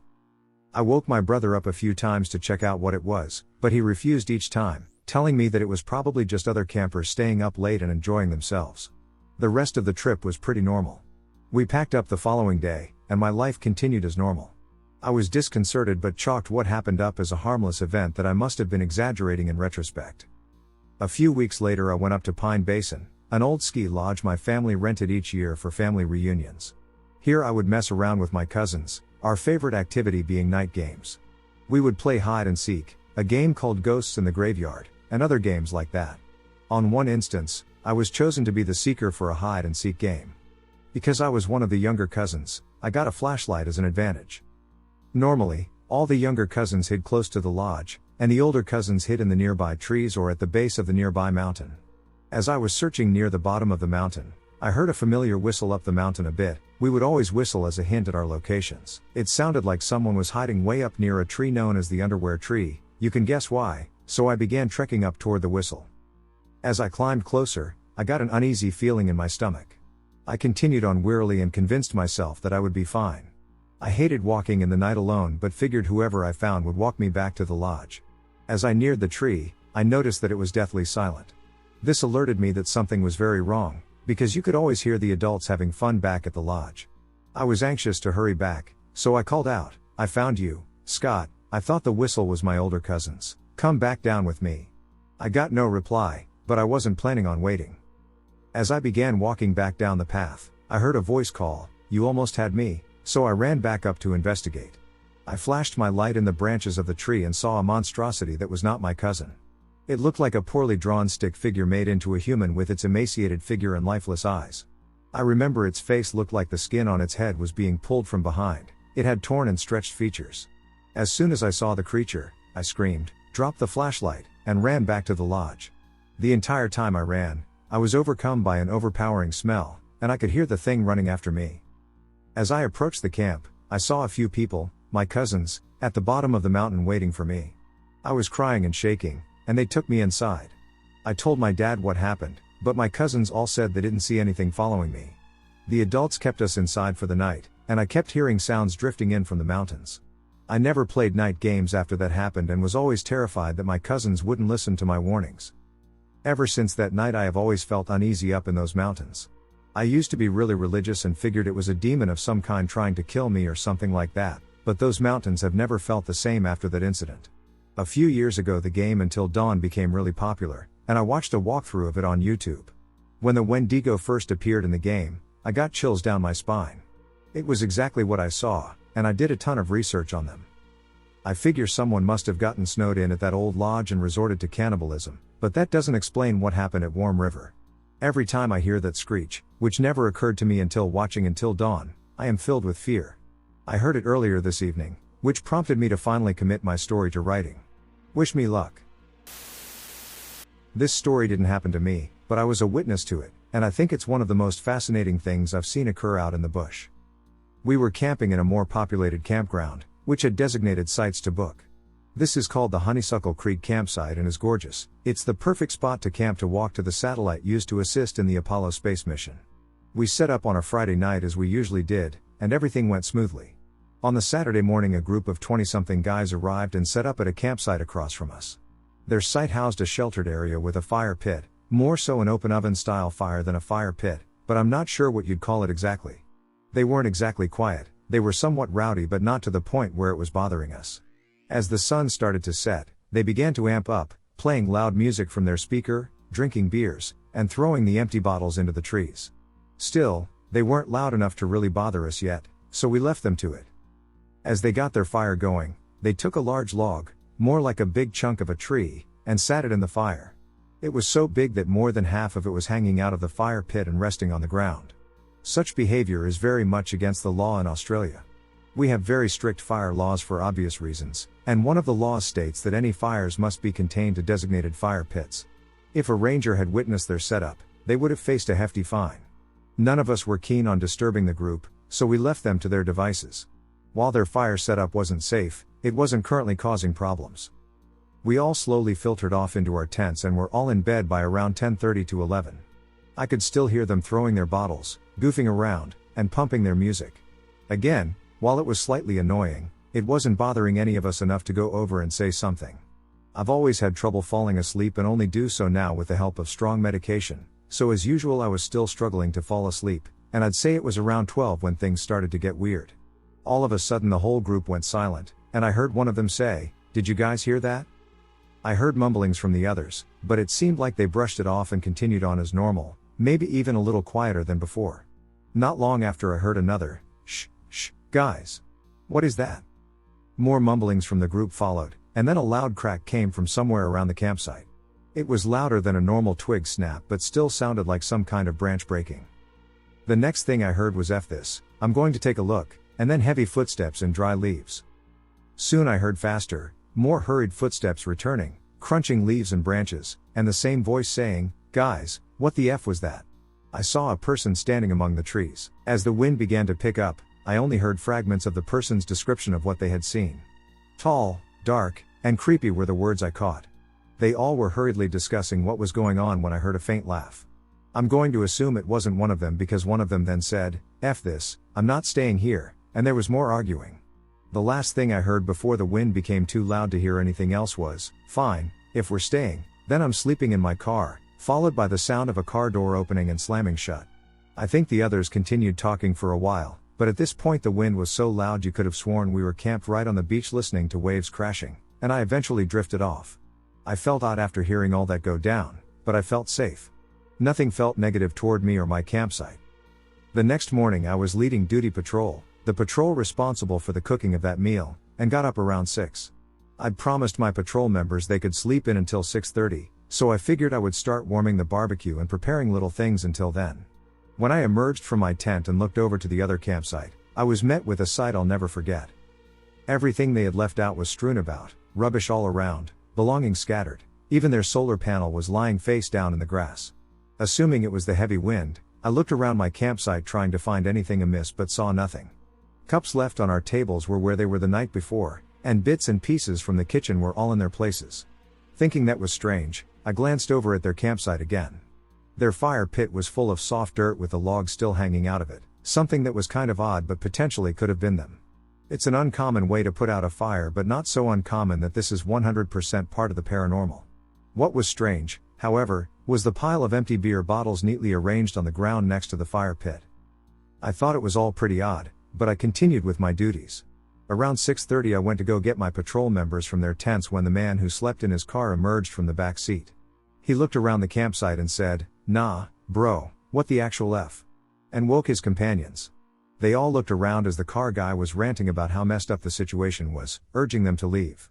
As they were looking around, another noticed something on the car.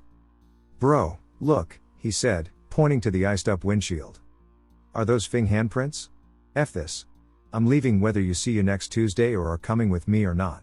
If you're wondering if this much swearing is embellished, I urge you to remember we are in the Australian bush, and these were 20-somethings wearing akubras and work boots. The boys packed up camp mighty fast and were out of there in under an hour. Nothing happened to us the entire time, and this honestly gives me a bit of a laugh thinking back on it. I truly think they upset something out there, and it gave them a strong message." Several times, I've experienced that very uneasy feeling. As others have described, it occurs when everything goes quiet. About a month ago I was on a trail, with no one else around for many miles, which is normal. I went about a mile, and that creeping dread kept getting worse. I kept questioning my instinct, but then I finally realized it was dead silent. No birds or animal noises. Not even bugs flying around. The air was pretty still that day, so there were no sounds of wind or anything. I turned around, and that silence persisted all the way back to my car. Very unnerving. Once, while backpacking by myself, I had a somewhat scary experience. I set up my tent on the first night, about 15 miles into the wilderness. This area rarely has visitors, so it's always pleasant quiet. And I never expect to see anyone. I went to sleep as usual, but around 2 a.m. I woke up suddenly. At first I didn't hear anything, but then I heard footsteps. It did not sound like an animal, it absolutely sounded like a person. The steps approached my tent, then walked around the area. Then they circled my tent around 10 times. There were no lights, no sniffing noises, or any other signs. I sat there with my machete, prepared to confront what I believed was a person. Then the steps just stopped. I waited, and waited, for what felt like hours. They never resumed. I never heard them retreat or anything. I didn't get back to sleep, I just waited until the sun rose. Even then I was apprehensive about leaving the tent. When I finally did, there was nothing. I checked the area for tracks or shoe prints, but there were none. I haven't gone back to that area since, and it used to be my favorite spot. Lights in the woods. This has been a doozy. My boyfriend and I are solidly freaked out, and what happened the last 2 nights has me convinced something bad is in the woods behind his house. For context, my boyfriend lives in northeastern Pennsylvania in the boonies. He has an expanse of at least 500 acres of woods behind his home. There are no power sources for any structures in the woods, and the man who owns that property already told us there is nothing out there that he is aware of that could be causing this. We have talked to the neighbors, and they are just as confused as us. For the last month we have been seeing a bright light in the middle of the woods behind my boyfriend's house, I want to say about 3/4 of a mile away. Bright and big enough to see through trees. It comes on around dusk and goes out around 10 p.m. It's in the same spot every single night. We had gone out during the day to investigate if there were any power lines or deer stands with solar lights on them, but we found nothing. Just wilderness. Last night my boyfriend decides to go out and investigate on his own. I asked him not to go alone, but he armed himself to the teeth with firearms and made his way out in the dark after spotting the light. He gets about 200 yards from where this light is, and it vanishes. Gone. Does a 360 to look for it and sees nothing. He is texting me during all of this, and I immediately told him to get the hell out of there. The night previous I had been over, and around 9:30 we pulled up to the house after getting something to eat, and I looked into the woods. I did not see the light, but I was immediately gripped with that primal fear that something was watching us. I was so terrified once I got inside the house I couldn't look through the windows without wanting to burst into tears. I have never experienced that fear at his home before. I'm used to his woods and the dark. This was different. So, he heeds my warning and starts trekking back to his house. He gets up a hill about halfway back and turns to see the light has reappeared, only it's much lower to the ground. He watches it for a while, and it begins to move through the trees. Behind his property is a large pipeline right-of-way, so there is an open kind of field before the tree line, and it comes through the tree line and into the field at the bottom of this hill. He watches it, tells me it's moving very slowly, but the light is bright and large. He says the wind was blowing and swirling around him, but nothing was blowing directly on him, and he felt like he was being watched. The light begins to move up the hill towards him, and he makes a run back to his house and jumps into his truck, because whatever it is, he doesn't want it to follow him inside the house. Now, his vehicle is backed in the driveway and facing away from the woods, so he can see what's going on in his rearview mirrors. He sits for 10 minutes and says the eerie feeling is gone. I tell him to wait. He begins to see flashes of light. He's on the phone with me at this point, and he sounds scared, and he's pretty damn fearless. I've never heard him this worried. Then, he says he saw a figure pass in front of a mower he is sitting in the yard that he can see in the rear view. It's here. Something is here. This rifle isn't going to do a damn thing. He sits in silence with me on the phone. Something passed in front of the street light. Something is making a shadow on the street light. Mind you, it's only his house and his neighbor's house across the street, about 200 yards away. One street light at the right corner of his house. There are shadows passing through this light about 10 feet up in the air. I tell him to put on his late grandfather's coat and make a run for the house. He gets inside and says the feeling is still with him. His dog isn't acting strange, but his bedroom door is wide open, and so is his basement door. His entire house was locked up right when he left, and his basement door is always shut. It swings out too, so the dog couldn't have opened it, and his bedroom door was shut before he left, swings in but was latched closed. Again, the dog cannot open doors. Nothing else seemed to transpire for the rest of the evening, and he didn't see anything weird outside the windows. By this time, after the adventure was over, it was about 10 p.m. This all transpired over about 2.5 to 3 hours. So, it's safe to say we will probably be heading out again sometime this week together and trying to figure out what the light is again. It made no noise, was way too big to be a flashlight, and we are just scared out of our wits and dumbfounded as to what it could be. With that being said, the floor is open to theories or other similar experiences you guys have. This started a few years back when rideshare got big and I was supporting myself full-time doing so. Bar rushes on the weekend kept me pretty busy, so I'd sleep during the day so I was wide awake for the rush. Around 3 a.m., I dropped off a passenger in the northeastern part of Dallas, close to Richardson. This marked my second ride from Deep Ellum after the final call, and it was intended to be my last as the bar rush had subsided. I believed I knew the Dallas-Fort Worth, DFW, area well, despite occasional navigational challenges in Dallas due to my Fort Worth background. I spotted a cross street named Walnut at the first intersection, and I thought it was Walnut Hill, a route that would lead me west to Highway 75 and then home. I continued down the empty road for a while, occasionally glancing at my phone, debating if I should grab another rider in hopes it lands me closer to home. Suddenly, I felt an inexplicable chill. I looked up and saw a woman in a white nightgown, completely soaked as if she had been in a downpour. She was walking barefoot in the street, and despite the unsettling situation, I had no doubts that she was a real person, even though it felt strange. Concerned, I slowed down and called my wife. Just to get her opinion on if I should offer assistance and let her know what's up in case anything went sideways. Thinking the woman might be in trouble. As I dialed, I drove over rail tracks with fog rising from them, despite the weather conditions that night being clear and dry. My wife picked up, and I quickly described what I had witnessed. I told her I could still see her in my rearview mirror, but I was uneasy. I asked if I should check on the woman while she was on the phone, and she agreed it wouldn't hurt to drive by. However, while distracted by my phone conversation, I reached a dead end at Highway 75, I thought, without an on-ramp or bridge. I had to turn right onto a service road. I asked my wife to find Walnut Hill on a map to guide me back, as I believed that's where I had come from. I followed the service road until I reached Greenville, even though my wife argued that I was nowhere near Walnut Hill. She eventually found Walnut, informing me it was a different road. I agreed, Greenville intersected with it, and I just pulled up to the light. Notably, a road sign indicated a name change. To my left was Walnut, but to my right was Rustling, a strange name that increased my unease. I turned right to look for the woman. Based on time and distance, I believed her to be close to where I last saw her. I told my wife that I couldn't find the woman, and it seemed unlikely she had walked a significant distance barefoot without me seeing her. She suggested she might have gone onto one of the unnamed side streets branching off the main road she could see on the map, which were surrounded by dark trees. Reluctantly, I turned onto one of these small roads, and there, I encountered rows of headstones. My instinctive response was to leave the area immediately. On my exit I noted a building I looked over before, Wrestling Funeral Home.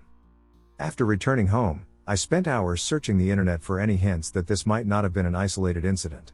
I found one story mentioning a similar encounter on the Greenville side of the cemetery around 4 a.m., a woman in white, similar to what I had seen, described as an elderly woman by the original poster. My ontological shock was very real. To this day I am convinced I saw a ghostly figure that night. Tent rustling and weird light in the forest. A few years back, I went camping with two buddies in the mountains near Lake Tahoe. We hiked about 2 hours with our packs to a small lake and set up camp. All was normal during the day. I made some hot dogs and beans and then stayed up until it was dark to watch the stars. Once it was dark out, we hiked up to the top of a large boulder to get a vantage point to see the stars over the trees. I recall that there was no moon out that night because we could see the stars so clearly due to the limited ambient light. And we are quite far out, so there is no background noise/light from humans. Once our eyes adjusted after half an hour or so, we could see all of the stars and even some satellites slowly moving in the sky. Note, it is very dark out with no moon, which will be important later. So after we are done stargazing, we head down to our tent set up right by the lake. We have two two-person tents for the three of us. My two friends shared one tent, and I was alone in the other one. We set up the tents right next to each other on the same flat spot. I fall asleep pretty easily because I was tired from hiking and exploring all day, and because it was so dark, I like sleeping in the dark. However, at about 3/4 am I wake up to a rustling on the outside of my tent. In my half-asleep days, I'm not sure if it is just wind or something else. I keep listening, and I realize that it is something brushing against my tent, and it sounds like an animal pushing its nose against the tent fabric and sniffing. The sound is coming from the side of the tent right next to my head, so I can hear it super clearly. At this point my heart is racing, and I am lying frozen in my sleeping bag, hoping that whatever is outside will leave my tent and it'll be over. I think about calling out to my friends in their tent, but I don't want to startle/anger whatever is outside, so I decide to just keep lying still and hoping it will leave. My mind is going through every possibility, and then I finally realize what it is. When we had set up our tents earlier in the day, there wasn't much flat space, so we placed our tents very close to each other. Evidently, they were so close that when my friend was moving his feet in his sleeping bag, they brushed up against his tent, which was right near my head. So all along it was my friend's feet moving around, and there was no animal or person outside. Phew. However, the weird stuff doesn't stop there, and I only realized that this next part was weird once we had left the next day and I got home. As I lay in my tent and tried to slow my heart after realizing the rustling was my friend. I was looking at the shadows of the trees on the walls of my tent. They reminded me of being a kid when a car would slowly drive down your street and the headlights through the blinds would cast shadows that slowly drew across your ceiling. At the time it made sense to me, and I thought it was just like when I was a kid. Considering I had just thought a creature was outside my tent, this seemed like nothing. However, as I mentioned earlier, it was a dark and moonless night. So what could that light have been? It was a very slow drawing light that had the shadows of the trees moving slowly across my tent walls for about 5 minutes. We were far from civilization, so there is no way it was a car or a flashlight from a midnight hiker because the light was so steady and slow moving. Could it have been a flare in the sky or a comet streaking across the dark starry sky? I still don't know what it could have been, and I only ever realized it after I had gotten home and left the campsite. Canyonlands, an unusual remote camping experience. My partner and I were camping in a secluded area of Canyonlands, far removed from any other individuals, when we unexpectedly awoke from a deep REM sleep at 3 a.m. We were not under the influence of alcohol, drugs, or any other substances. Upon waking, we began conversing, and approximately 15 minutes later, we both began to experience feelings of anxiety, which persisted for about an hour. We weren't drunk or high or on any other drugs. So we're lying there trying to relax and go back to sleep. After a while, we do.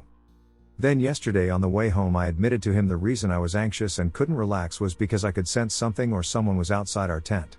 I was convinced there was a person outside at the foot of our tent, like a presence waiting for us to wake up and come out. Like someone that wanted to harm us. My boyfriend admitted he felt the exact same thing. Like a dark energy, and I said, yes, exactly. Like a dark spirit. I admitted that I wasn't just anxious, I was terrified. I was scared stiff but in that moment didn't want to tell him because I knew he would be paranoid, and he said the same thing, that he also didn't want to tell me because he knew I wouldn't be able to go back to sleep. It was such a strong feeling of a presence.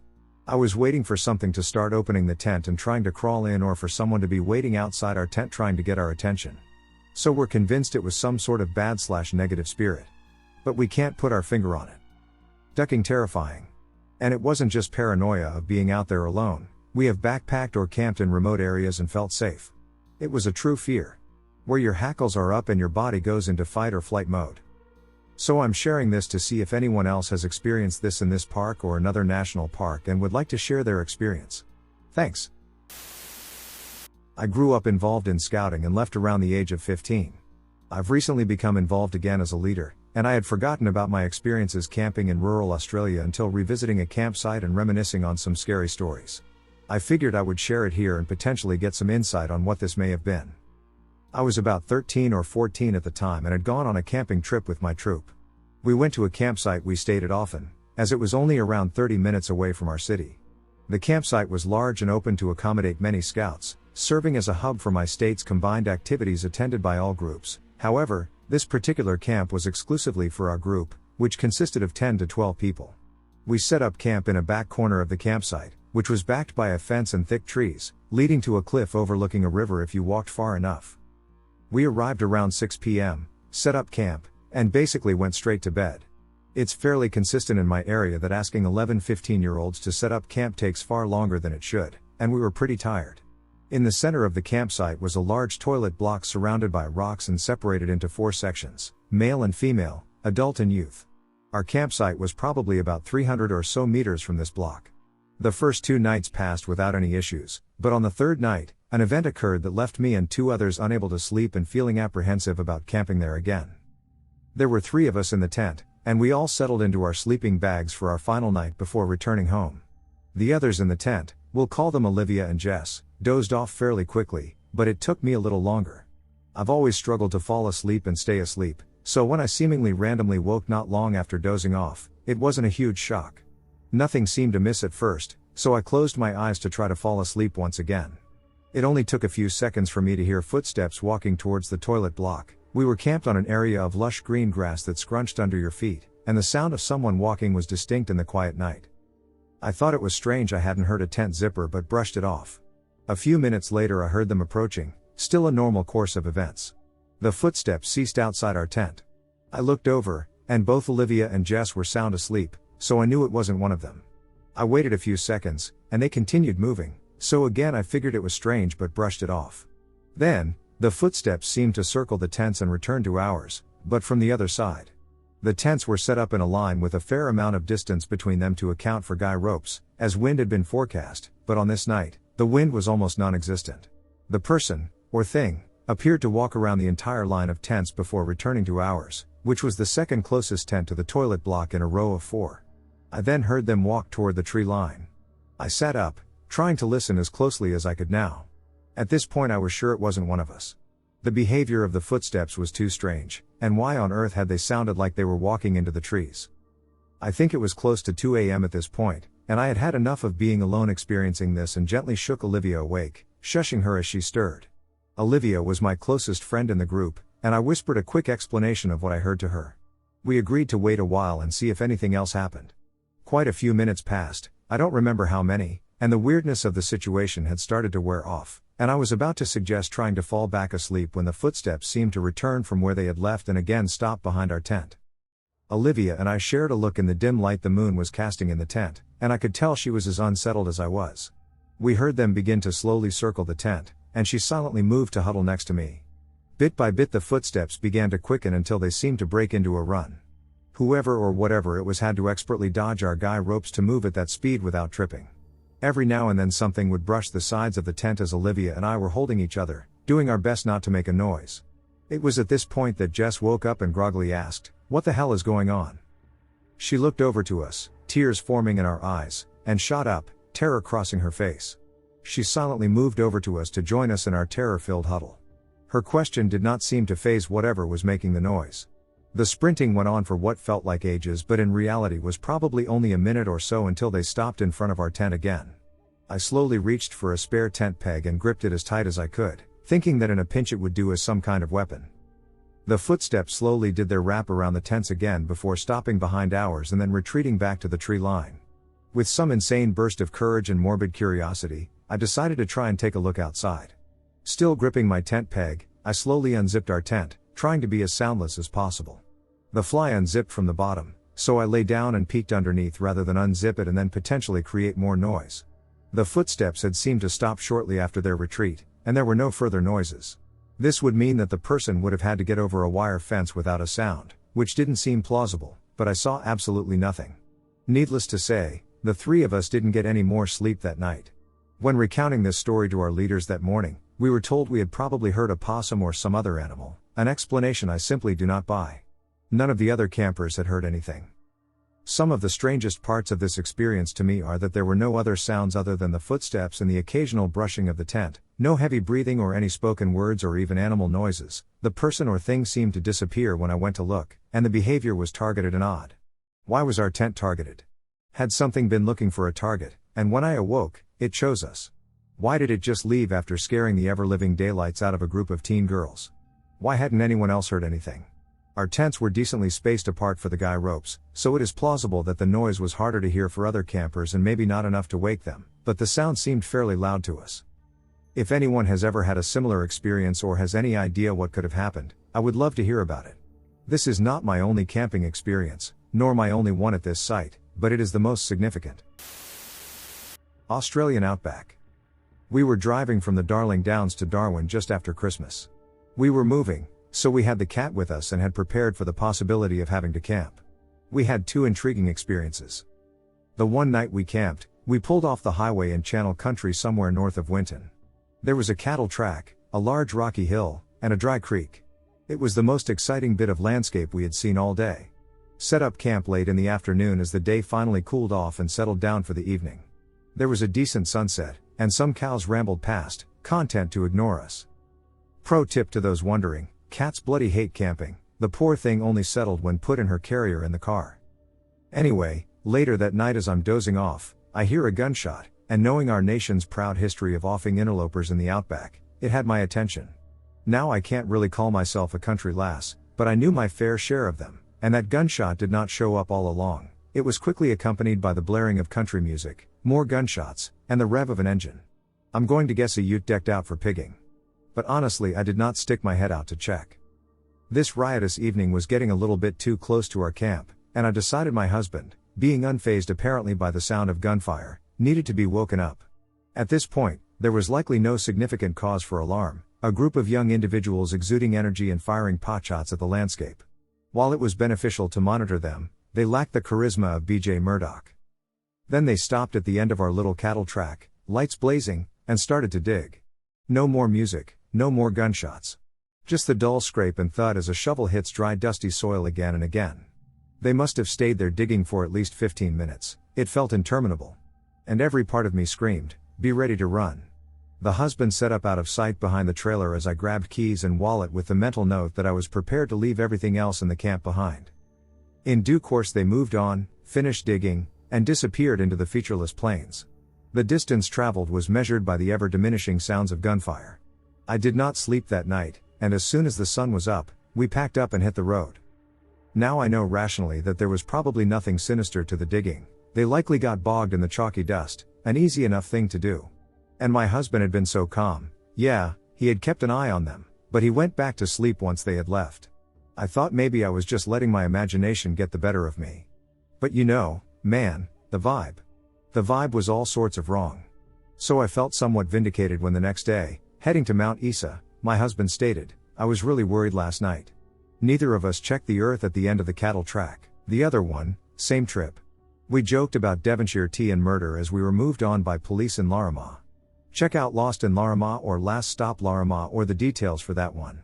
Let's just say we turned up on the day they were searching the septic tank. Olympic National Park, noises. I still think about it all the time, and it has completely changed my view of remote camping. In the late summer/early fall of 2022, my partner and I went on a bike trip, bicycles, not motorcycles, we aren't that cool, through the Olympic Peninsula in the PNW. We are from Canada and had no idea how remote our destinations were. We planned 2 nights in the Elwha Forest at the Olympic Hot Springs.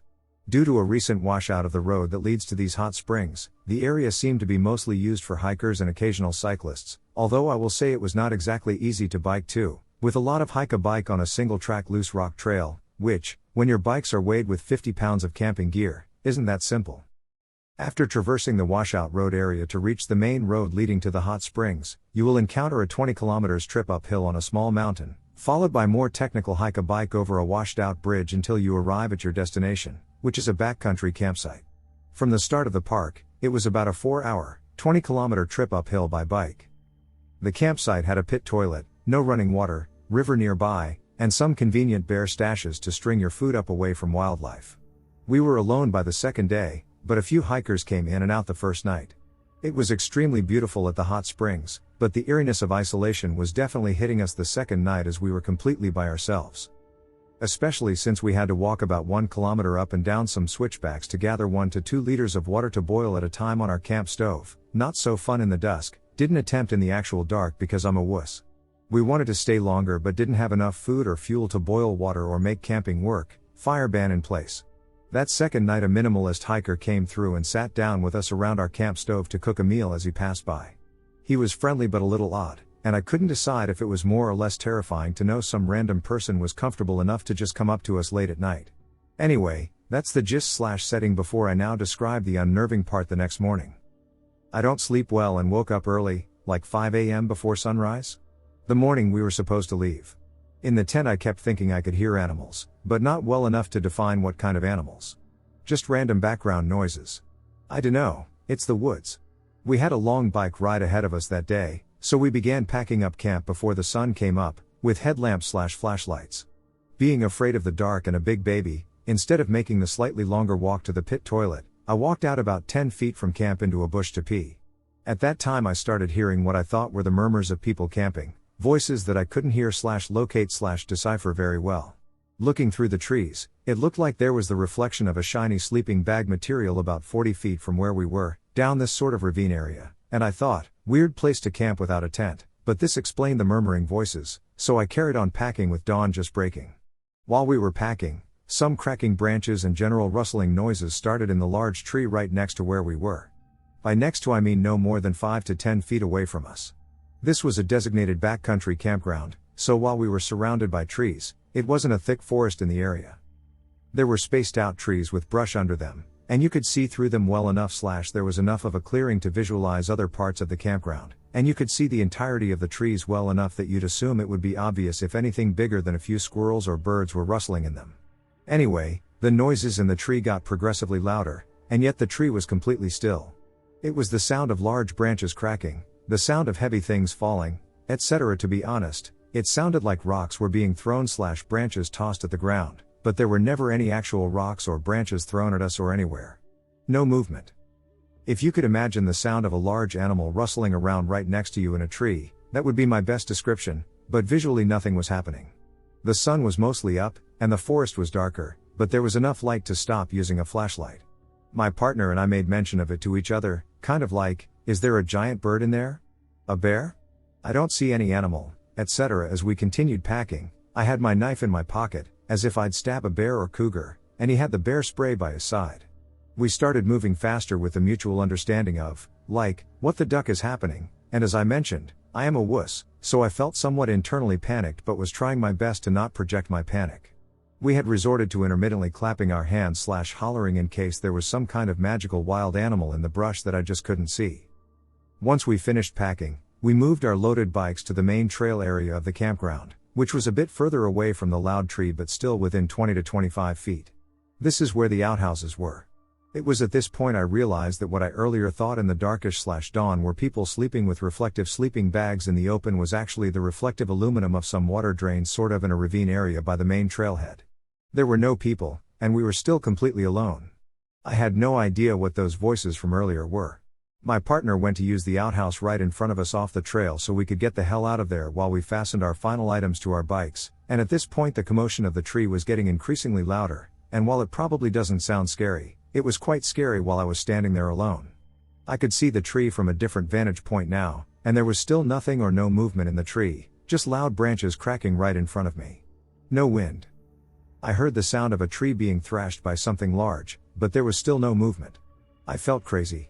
I started wondering if I was going to be attacked when he was in the outhouse, so I just continued clapping and making loud noises to make my presence known. Finally, my partner walks out of the outhouse, and all the noise stops. Like completely stops. Dead quiet. We put our bear spray away and got the hell out of there. Ultimately my feeling on this is that something wanted us to leave. I know this story reads as pretty stupid, and again, nothing ultimately occurred other than noises. Evidently Sasquatch was on my mind after this happened. We tried to learn a little more history on the hot springs, discovered a small book on its commercial history, and I did Google other Sasquatch-like encounters in the area. However, I'm not left with much interpretation of this event other than feeling like the Elwha Forest and the Olympic Peninsula are definitely special, and it changed my perception of the woods and its possible inhabitants. I've read that these hot springs are sacred to the Klallam tribes, but as a white settler I can't speak much on that or what that means for this story. Had I been alone, I probably would have questioned if I was having auditory hallucinations. When I tell people this story, they are usually like, so what? You heard some noises coming from a tree, but it's hard to convey how loud and violent those sounds were, especially considering the tree looked completely normal. Maybe you'll feel the same way. I did find some weird missing 411 cases in the greater area of the Olympic Peninsula, but I don't put much into the similarity of those. I've never been back but would like to return one day with more people, and camp stove fuel, as it otherwise felt like a stunning paradise in the woods before the tree event. Anyway, that's it.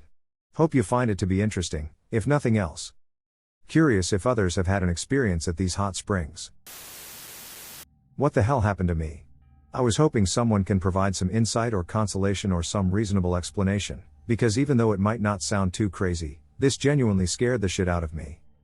I went camping a year ago with my friend, and this friend owns a big property, so we like to go there and do primitive camping, and it's a great time with some nice Texas mesquite and cedar woods.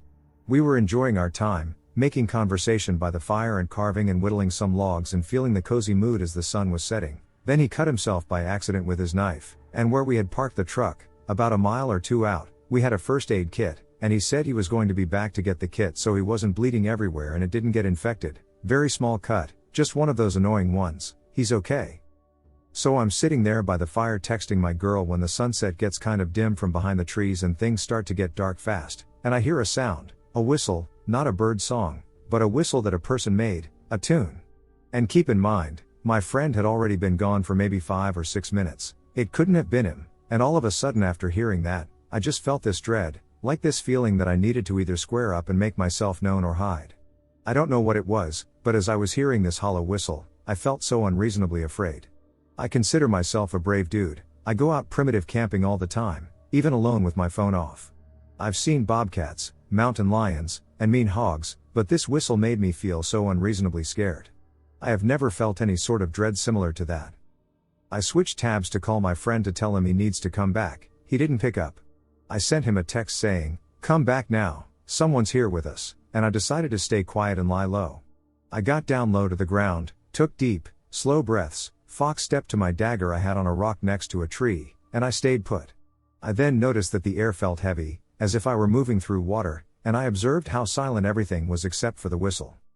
All the sudden flashes of memories came surging through my head, memories of my family, my friends, and my girlfriend. My breathing started to get heavier, but my heart was slowing down for some reason. Just then, my friend returned, axe in hand, and I followed him out. The way I saw it, there was strength in numbers, but as soon as I saw my friend, the whistle ceased, and I asked him if he heard it, as it was very loud, and he said there was no whistling. I, to this day, have no clue what happened or how to rationalize it. He said maybe it was the wind going through something, but I don't think wind could have a tune like a song does. Does anyone know what this phenomenon was? I stayed in a cabin in Yosemite with my family, and this woman clearly wanted something from us.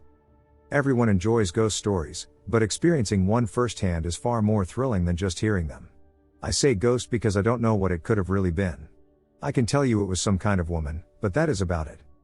It was the summer of 2020, I can't remember if it was June or July, but COVID shut the world down, and traveling wasn't an option unless you had a car and your destination was outside somewhere. My family loves the outdoors, so we wanted to go to a place we haven't been before that gave us the option for outdoor activities. My mom suggested we go to Yosemite and take the Hetch Hetchy Trail so we could see where our water was coming from. We live in the San Francisco Bay Area near the Crystal Springs Reservoir, which gets its water from this part of Yosemite, and thought it would be fun to see the source. She found a cabin located in a nearby forest on Airbnb so we could be close to the national park, and it was very cute in the pictures, so we booked it and left a few days later. The cabin was even cuter in person. My brother and I went upstairs and looked at the 2 bedrooms. One had 2 twin beds, and the other had a queen. We figured we would be sharing the room with the 2 beds, so we entered it and picked which bed we wanted. The room was rectangular and had a tall, slanted ceiling with a section cut out for a vertical window to the left, on the wall opposite from the door. In the cutout section, in front of the window, was a tall lamp standing at about 5 feet 7 inches. I picked the bed to the left of the door that was facing the lamp and window, and my brother picked the bed on the opposite side of the room that was facing my bed. That night we didn't do very much. I played Animal Crossing for hours while my brother scrolled through his phone until it was time to go to bed. Before summer started, my brother and I got prescribed sleep medication, Ambien, to be exact. This was also the summer my brother and I used our dab pens, weed if you don't know, every night at 10:30, which made the night fun before we passed out. If you don't know what Ambien is, it is a hypnotic sleep drug that warps your perception of reality and memories of that night. Some people eat out of the trash can, others cover their countertops in peanut butter. The following day we went on the trail, and it was amazing, but also very hot, so we were exhausted by the time we got home. We had dinner, everything was going according to our schedule, and at the end of that night at 10:30 p.m., my brother and I followed our nighttime drug routine and eventually lay down to fall asleep. This is where it got weird. I turned to my left so I was facing the wall and away from my brother. My eyes were heavy, and I was blinking myself to sleep, but right before I closed my eyes to fully fall asleep, I noticed something dark at the foot of my bed. The room was dark, but the window had no curtain, so there was a bit of light shining into the room from the moon. I opened my eyes a little wider to focus on the shape and saw that it was a tall silhouette of something that had what looked like a head. I was curious about what it was doing as it slowly glided to the right of the bed and out of view. I didn't take any of this seriously because I had convinced myself I was imagining things due to the drugs I was using, even though neither had ever made me hallucinate before, but I still turned my body to lie on my back. I didn't open my eyes fully because I was a little bit spooked since, drugs or not, dark figures in your room are things you see in horror movies. My eyes were lightly cracked open so I could see but closed enough to look like I was still sleeping. That's when I looked directly at a black, opaque thing that was faded around the edges, almost like a shadow you can't see through. It was bent over my bed at a 90-degree angle directly over my face. I would say I was making eye contact with it, but it had no eyes. My eyes opened a little wider, and I think it noticed me noticing it, because it stood up straight and moved away quickly behind the lamp. It did not walk, it glided, and as it glided towards the lamp, its height shrunk about half a foot, and it crouched behind the lamp as if it was trying to hide. I stared at it, immobilized by fear. It was crouching behind the lamp while it grasped the pole, and finally I was able to move and decided that was enough for the night and that I just needed to go to sleep. So I turned back to my side, facing the wall, and fell asleep. I woke up the next morning and asked my brother if he had seen anything weird that night.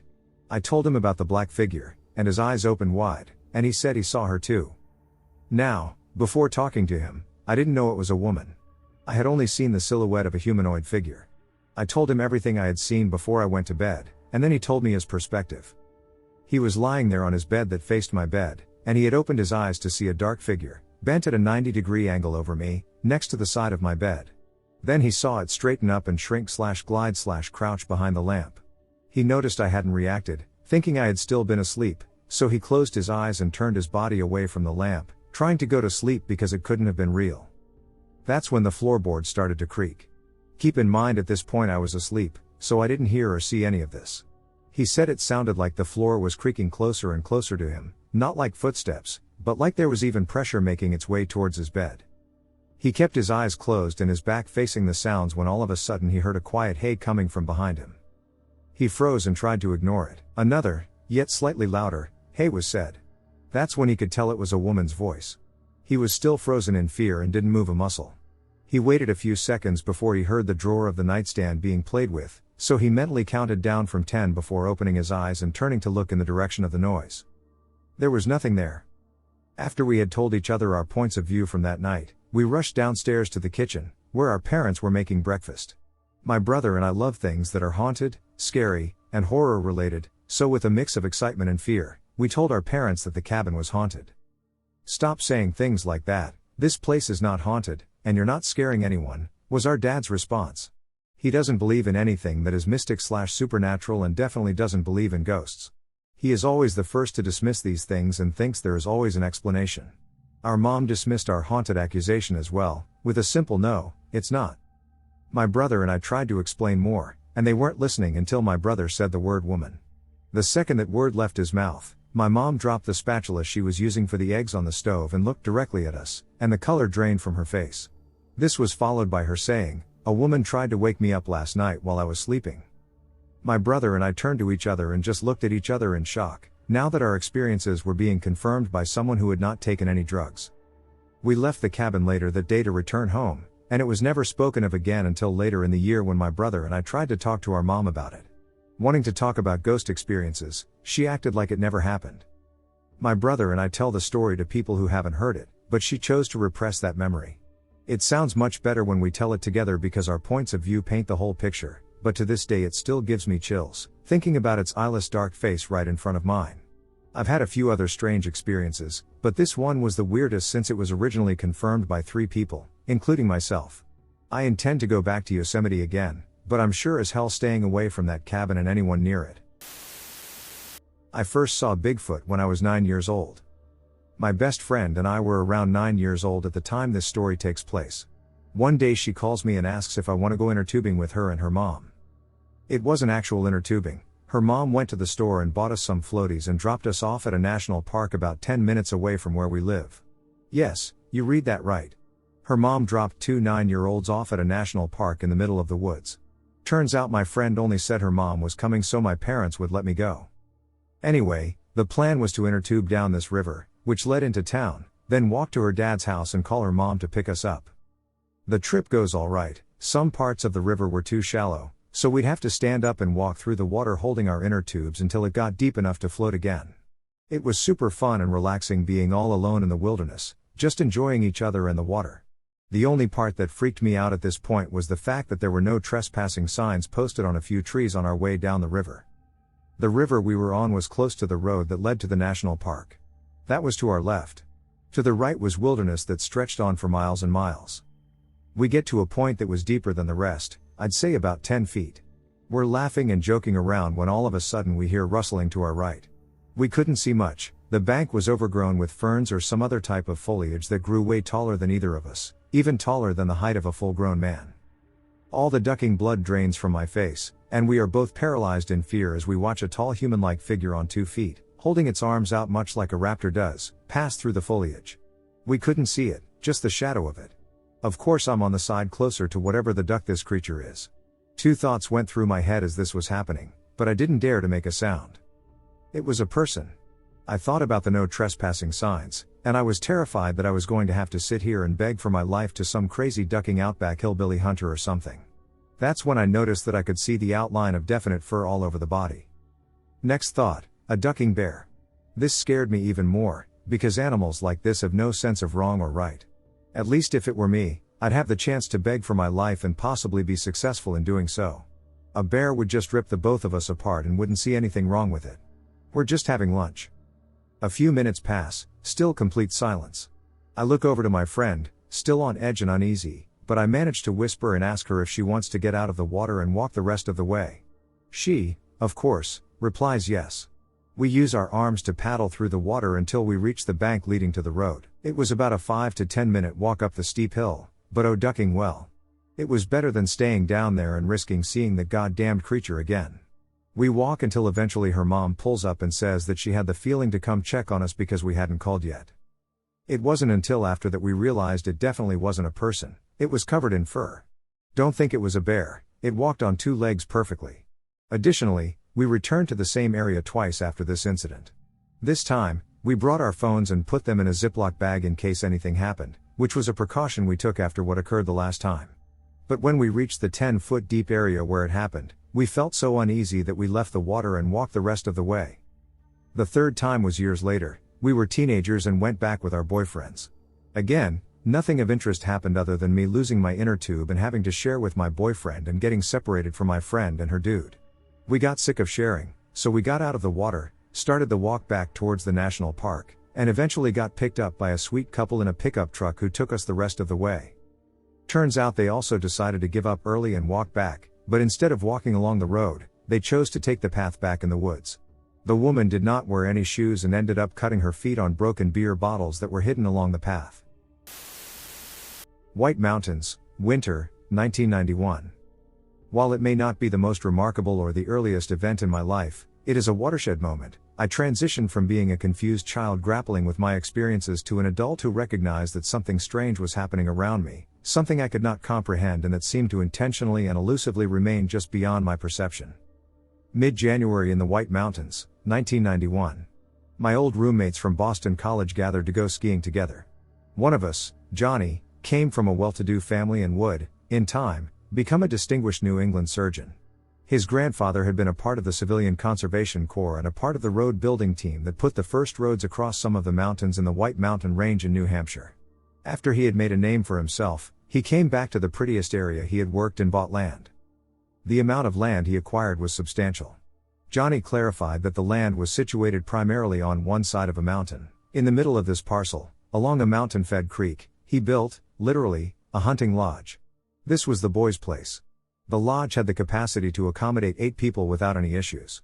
You came, you hunted, you ate, and you hung with the men. Beds were wood slate bunks with raw foam and plenty of blankets. Kerosene lamps, an outhouse, and frigid water came from the creek.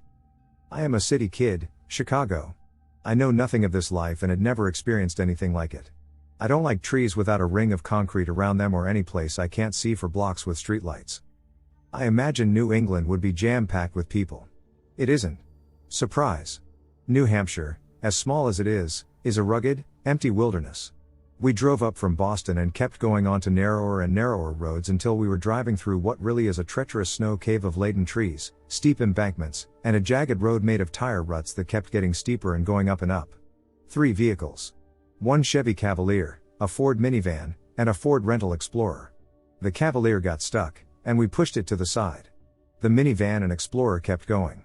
It seemed like we were climbing up nature's backside. It was unnerving to me. When I thought we just couldn't go any further, the ruts jinked, went into a small hollow, and climbed yet again. Eventually, we came to a post in the road, and a side road veered off, crossing a small, handmade bridge over a creek. There, across a small field, was an unlit, wood plank hut. Lodge is far too romantic and impressive to describe what this was. No artistry, no architecture, 4 walls, windows, and a roof. The Explorer made the bridge, the minivan did not. It slid to the right in the middle of the crossing, dropping its right tire over the side, terrifyingly lifting its rear left wheel into the air, or just about. We thought it was going over, but instead it stopped completely, blocking the bridge. We were screwed.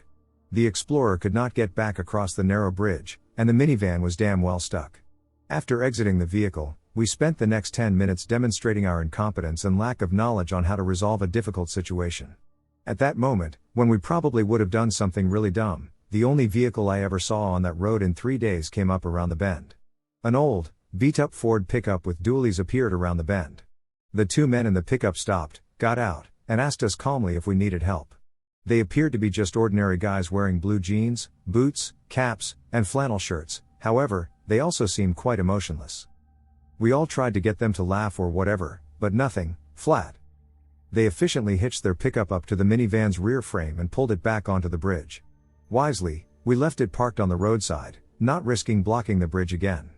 We offered the guys money or beer or whatever, they flatly refused it all, got in without saying much of anything, not even so much as a bye, and continued on. Odd. Made you feel odd.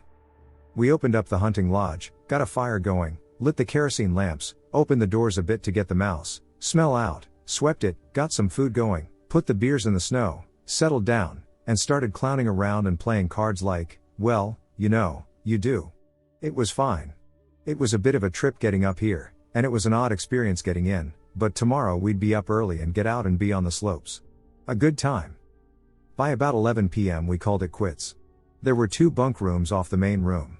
Each with 4 bunks, 2 along each wall. At the foot of each bunk is a wall with a window. Not comfortable, but not impossible either, you know. Soon I was asleep. Until I wasn't anymore. At 2:55 a.m., I checked my watch. I don't know what I am hearing, but I heard something that woke me up. Around me in the darkness I can hear guys sleeping, some breathing a bit heavily, some snoring. I strain my ears listening intently. I don't need to. There. Tap tap tap. 5 very precise, mechanical knocks, evenly spaced like they were knocked out by a metronome. I think a knife tip, or maybe a nickel coin hitting a glass pane. Very precise, very intentional sounding. I don't move and breathe shallowly, focusing on my hearing. Again, tap tap tap. Clear as a damn bell. There's nothing, that I saw, inside this barebones lodge that would, could, or should make that sound. No electronics, no clocks, nothing, just tables, chairs, lockers, blankets, and beds. Someone is ducking with us. Maybe those guys in the pickup? Messing about for fun? Shit. I swing my feet down and gently, quietly lower myself to the floor. You heard that, too? Asked Ted, who had the bunk right below mine. Yeah, any idea what it is? No. But I don't like it. Any idea which way it came from? Ted didn't get a chance to answer. Tap tap tap. I looked out the window. There's nothing there but the back of the field dimly lit by the moon. Trees everywhere, but none near the cabin. I patted in my socks out of the room and into the other bunk room. 3 guys in their bunks. If they are faking it, they're doing a good job. Tap tap tap. There are now 3 of us awake. So, I wake up Johnny, who is not pleased about it. Jesus, what? What have you got in here that makes a knocking noise? Like something knocking on a window? Huh? Nothing. Forget it, go to bed. I look at the window in their room, nothing. I swing my flashlight around through the main room and look at all the windows around the dining room, nothing, all empty, slightly condensed. Tap tap tap. Now Johnny is standing up beside me. I heard that, I don't know, I've never heard that before. And you've been up here before, right? Yeah, lots. Any firearms? No. Not unless we bring them, and we get skis instead. I grab my boots. What are you doing? Going outside to look around. What? Why? Don't. There's no need. But I won't be put off. I'm not about to spend the rest of the night waiting for someone, or something, to keep knocking on glass somehow and keep me awake. It totally could have a perfectly good explanation, but I'm going to find out what is causing it. I reach into my pack and pull out my dad's Marine K bar, better something than nothing, pull on my jacket, and punch through the door out into the snow. It's quiet. Super quiet. Nothing. No wind. Nothing. Dead silent. I know it's midwinter up a mountain, and that means quiet, but, damn, it was unnerving. As I step in the snow, I wish I could make my footsteps quieter. I scan the tree line, the path to the main road, and the area around the Explorer parked by the bridge. Nothing. I look for footprints, only our tracks coming from the Explorer to the cabin are there. I look up on the roof. I look for anything melting. Nothing, and it's too damn cold to melt. I clear the front of the cabin and start moving along the side towards the back, towards the area that you see when you look out the bunk rooms, and I stop. I can't force myself to go another step and clear the back wall of the cabin. I can see most of the area, and there's nothing, no tracks around the cabin or across the field, but for the life of me, I cannot force myself to take the next 4 or 5 steps that will allow me to see the entire back wall of the cabin. And I realize, I am terrified. My heart is absolutely pounding, and I can hear my blood pressure in my ears. It's just a few steps. There's nothing out here. We are literally on a deserted mountainside, and I am too petrified to move. I feel as though there is something there. Close by, and I can't see it, even though the corner of the cabin is still in the way. I push myself, I really try. But something inside me, and I've never experienced a panic attack, is panicking, right now, full blown. I don't turn my back, but instead, inexplicably, walk backwards, keeping the light forward, and retrace my steps to the front of the cabin. I turn around and hustle back to the front door. They are all up now. Well? Johnny asks. There's nothing. Thought I heard something knocking on the window, but there's nothing, no tracks, nothing to see. Yeah, just what I thought, I'm going back to sleep. I don't tell anyone what I felt, or that my heart is still beating at a good clip and that I am relieved to be back inside. I go back to my bunk, this time with my flashlight and my dad's K-bar with me. I look out the small window, and in the dull moon glow, I fully expect to see a shadow. But I don't. I do fall asleep. The next few nights, nothing. Dead silent at night. To this day, I think I felt something I could not see. Yeah, maybe just imagination and all, but I'm not the jumpy type, and I've not had that happen before. More to the point, later in life I would have a similar feeling of dread, panic, and anxiety and would go looking again, like I did that night. The next time it happens, 20 years on, I would see something, and I would encounter something in a completely different setting but with very much the same feelings. I dunno. It's the feelings, or emotions, that are there. It's a weird combination of fear, anxiety, and determination to find something that is causing you to feel that way. Does anyone have something like this, or is it just me, and I'm wired weird? My memory is like a video. All these years on, I can still hear and see and feel the guys around me and hear that precise, mechanical message like tapping, knowing it was something wanting us to know it was there, me standing frozen stiff in fear in the cold, unable to will my knee to bend to take a few steps more. Caving to a flood of relief as I headed away, back into the safety of the cabin. Odd. A demonic entity almost took my grandmother. This one's about my maternal grandmother, and honestly, it's probably the most intense story I've heard firsthand from my family. There's a lot of backstory, but I feel like it's important to understand the main story. So here we go. My mother was born in a village that, as crazy as it may sound, was literally a dumping ground for dark entities before it became a village. Here in India, especially in older rural areas, exorcisms aren't always about banishing spirits. Most of the time, the priests or tantrics, occultists, just capture the spirit and leave it or bind it in a remote place, hoping it doesn't harm anyone. That area my mother's village sits on was one of those places. The deep forest setting, characterized by flowing brooks, dense trees, and sparse sunlight on the forest floor in certain areas, has a long-standing reputation for paranormal activity. Even today, it's considered secluded. You either have to walk 20 to 30 minutes from the main road through narrow trails or take this inbuilt/caca road the locals made just a few years ago, full of loose stones and deep turns, impossible for normal cars to cross unless it's a tractor or a sturdy Jeep. Now, my grandfather's, mom's dad, family was one of the first 3 families that decided to settle in that region. They were farmers, and they owned a chunk of unused forest land nearby that was earlier only used for wood collection or to gather grass for cattle. Their old home was falling apart and would have eventually led to property disputes, so the siblings split the land and built new houses there to avoid future issues. Once people saw someone settling, a few more families came too. But soon after moving in, weird things started happening, at first subtle, then really aggressive.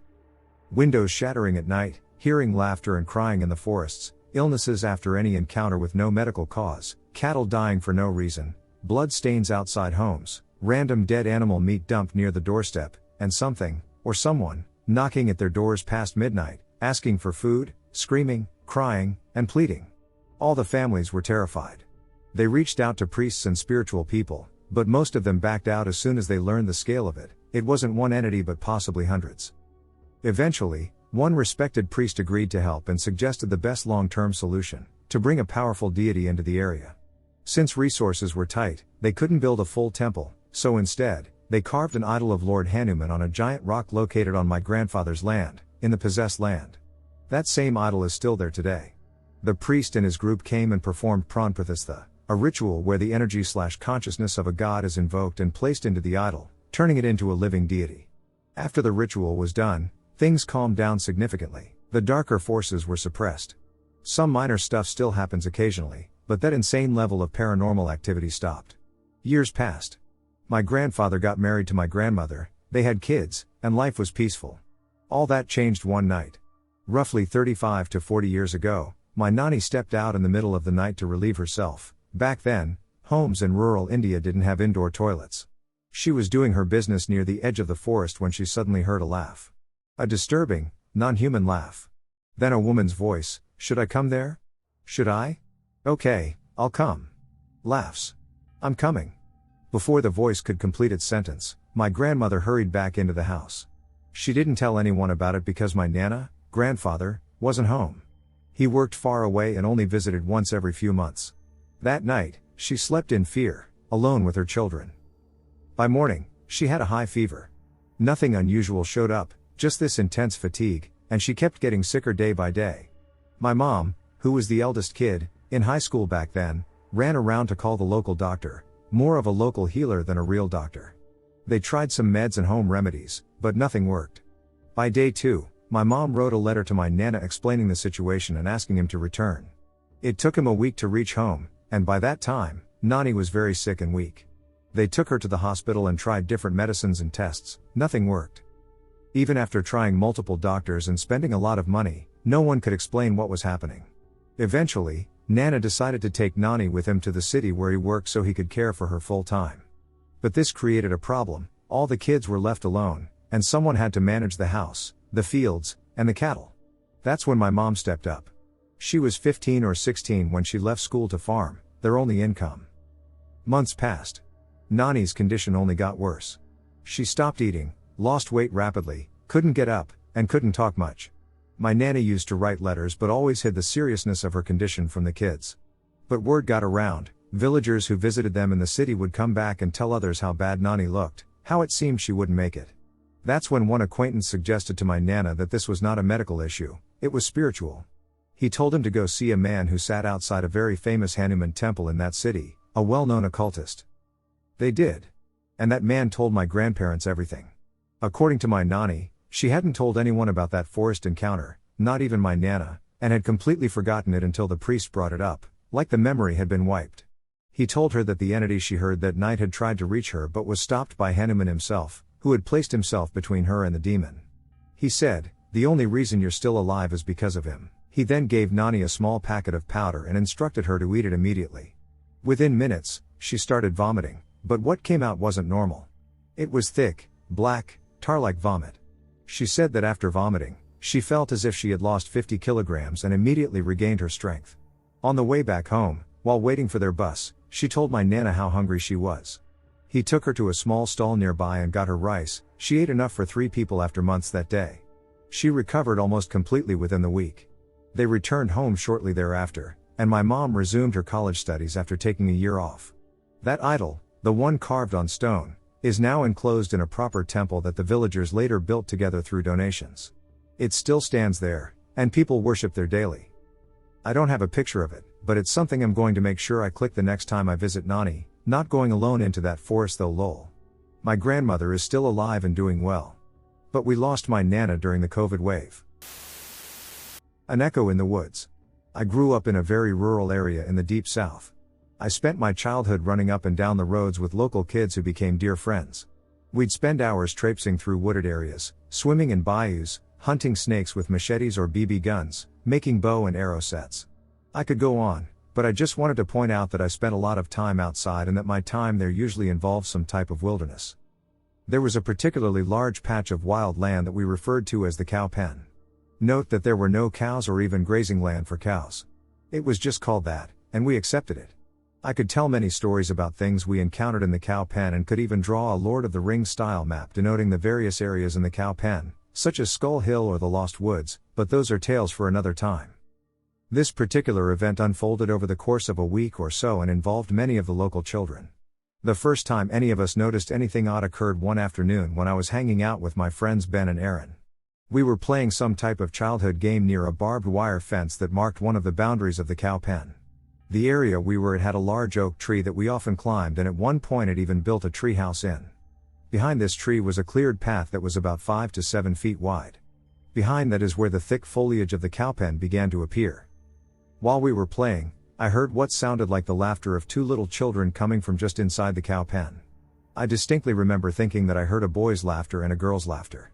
I ceased my running, as our games often involve some form of chase or tag, and quickly recognized that I was not the only one who had heard the laughter, as both Ben and Aaron had also paused. It wasn't just the laughter that caused us to stop. Children laughing and playing were common sounds in our area. What was odd about the laughter was that it echoed around the immediate area. The three of us froze and looked at each other wide-eyed. Aaron called out for his little sister Carrie, thinking perhaps she and Ben's little brother John were playing a trick on us. Again we heard the echoing laughter, and this time, being focused on the area the sound was centered on, we saw the bushes shake, and I swear I saw the outlines of two small children behind the foliage. The three of us jumped over the fence and plowed into the shrubbery, but were unable to find anyone nor any evidence of what we had witnessed. Needless to say, we were sufficiently spooked once the adrenaline wore off, and we stayed well away from the cow pen for the next few days. Fast forward to one afternoon some day after the experience. I'm not sure how long it had been, but I don't think it was more than 3. Ben and I were hanging out on a swing in his carport. We would often do this, chit-chatting about random things or listening to music. In my peripheral vision I was vaguely aware of some of the younger kids playing around the area. We had heard the laughter but didn't think much of it. It had been a one-time occurrence, and we didn't really speak of it afterwards because it was a little freaky. While we were hanging out, we heard one of the kids by the fence let out a yelp. I turned to see what was going on, and the 2 kids who had been playing over there came running up to us as fast as they could. They stopped at the carport and were both panting heavily and nervously looking back. We told them to calm down and explain what had scared them. They both started talking at the same time, very excitedly. We were able to glean from the fragments of their statements that they had experienced the same thing that gave us a scare. Little children's echoing laughter and something moving just behind the fence. Ben and I looked at each other in a knowing manner, and I then followed his lead in talking to the kids in the manner that know-it-all older kids talk down to younger kids.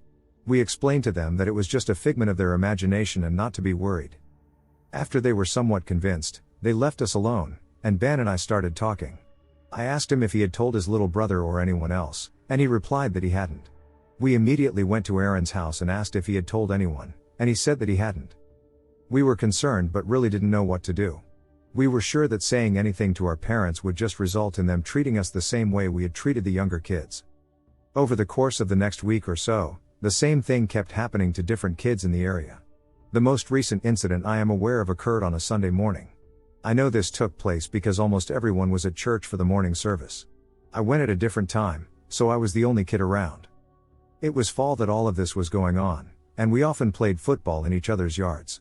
I wanted to get my new football from Ben's yard and toss it around while I waited for them to get home. I went down to his house and said hello to his dad, who was working on his truck in the yard, on my way to their backyard to get my football. It happened to be right next to the cow pen fence, in a different location than where we had experienced whatever it was. I hadn't heard much about any more occurrences of the kids, so I wasn't thinking about it as I went to get my ball. When I reached down to pick it up, though, I heard the same laughter that had scared us all, echoing through the trees in that section. I looked up and saw a fence post rattling, and the shrubbery pressed up against it was moving as well. Nothing else was moving. I grabbed my ball and hightailed it from there. Ben's dad looked at me strangely as I zipped past him, but I didn't even stop to say anything, just ran straight home. Afterwards, I told my buddies about it later, and we were all scared at that point. To my knowledge, that was the last time anyone experienced anything like what I've been relaying. The occurrences described above may be strange enough for many of you, and I'm sure skeptics can point out any number of things. I am not trying to prove anything. I have always believed that the events I experienced were not normal, and I wanted to share my story. As if those events weren't strange enough, the real kicker occurred a few months later. I was at a family New Year's Eve party sitting with my mom, who was chatting with my cousin Janice. I don't even really know how the topic came up. I think they were reminiscing about their childhood experiences in the area I grew up in. As a child, I would often tune out grown-up talk, which is what I thought of when adults were hanging out doing nothing but talking. Somehow, though, they started talking about the cow pen. This was obviously something that I was interested in, so I started paying attention to what they were saying. Keep in mind that I hadn't one time mentioned anything to my mother about what I and the neighborhood kids had experienced. While they were talking about that area, Janice started talking about a family that lived far back in the cow pen many years ago, and how it was so tragic that their kids had died at a young age and been buried back there. They noticed I was paying attention intently and asked if everything was correct. I was a bit shocked and nervously asked about the kids. Janice told me that it was a boy and a girl and that she didn't think they could have been more than 7 or 8. The story of the mountain. This goes back about 22 years. It's about the ex-husband of my aunt. They lived near a famous vacation spot in the mountains of India at that time. He used to own a small store in town, and their house was up a steep road in the hills. Around 12:30 a.m., he was on his way home from work on his scooter when the tire got a hole in it. He chose to walk the rest of the way because it wasn't too far and he knew the road well. The path was steep, and there were no streetlights, but he was used to it. He suddenly felt the temperature drop while he was walking. He felt strange when everything went quiet, like something was wrong. A few minutes later, he hears a soft bicycle bell ringing behind him. He looks back to see if anyone is there. Nothing. When he turns around, he sees a man walking next to him. Someone who looked familiar, but he couldn't remember who it was. He couldn't figure out who it was, even though the voice sounded like someone he knew. They kept walking together, and this guy was acting a little weird. He was speaking in a low voice and kind of gulping his words. He kept asking for a cigarette over and over. The ex-husband used to smoke, but for some reason, he didn't want to give him one. Something didn't feel right. Then, out of nowhere, the guy puts his hand on the other guy's shoulder, as if they are close friends walking together. He didn't say anything, even though it felt heavy. He heard the bicycle bell again when they were almost at his house. This time he turned quickly, but again, there was nothing behind him. And when he looked back to the front, the guy was gone. But here's the creepy part, even though the man was gone, he could still feel the heavy pressure on his shoulder, as if someone was still holding his hand. He was so scared that he ran the rest of the way home. My grandma was waiting for him. She said he looked pale and was sweating a lot. He didn't say much and just went to sleep. He got out of bed the next morning and took a hot shower. He yelled when the second hot water hit his back because it hurt his shoulder. He looked in the mirror and saw that shoulder covered in claw marks and scratches. Like something had really gotten into his skin. This is where things get intriguing. People in the area think that spirits or bad energies sometimes show up as people or voices they know. They ask for things like cigarettes or alcohol, which are bad things, to try to trick you. They drop it on purpose and ask you to pick it up if you give it to them. That's when they attack you, either to take over or hurt you. Another strange thing, the place where that man went missing? A small temple is only a few steps away. People in the area think that a very powerful goddess protects it. That's most likely why the spirit left right then and there. He still has those faint scratch marks on his shoulder, even after all these years. Blue Ridge Parkway experiences. These are a collection of my experiences revolving around and on the Blue Ridge Parkway. From the summer of 2002 until early 2004, I lived in a small town, Swannanoa, outside of Asheville, North Carolina. There wasn't much to do in the area on Friday/Saturday nights other than hanging out with friends at the movies, bar/pool hall, or, in our case, the scenic overlooks on the Blue Ridge Parkway, BRP. My group of friends' go-to meeting spot was one of 2 overlooks off of the BRP. We would jump on the BRP off of Tunnel Road, US 70, and drive about 3 miles to the Haw Creek overlook, park our cars, and, depending on the weather, sit outside and just talk the night away. It may sound boring, but those nights were some of the best of my life, filled with laughter and pure joy. It's where we went to decompress from our early 20s stress-filled days. We would usually meet up there any time between 9 and 11 p.m. and not depart until well past 2 a.m., often ending our nights at the nearby Waffle House. Depending on the time of year, the overlook would get busy with other groups of friends doing the same as us, romantic dates, and nature enthusiasts either camping out in their cars or returning/embarking on hikes.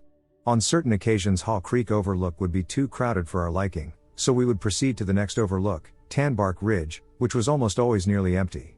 It was in these areas that my friends and I had truly paranormal and possibly demonic experiences. On most nights they would come and go without any out of the norm events to speak about. That slowly changed. Certain nights there could be as many as 6 of us hanging out on the overlook, and other nights only 2. On one particular night, and the first BRP experience that I can recall, we were standing and talking near the back of my car while we smoked a cigarette, facing the road, BRP. We were the only car at the second overlook, Tanbark.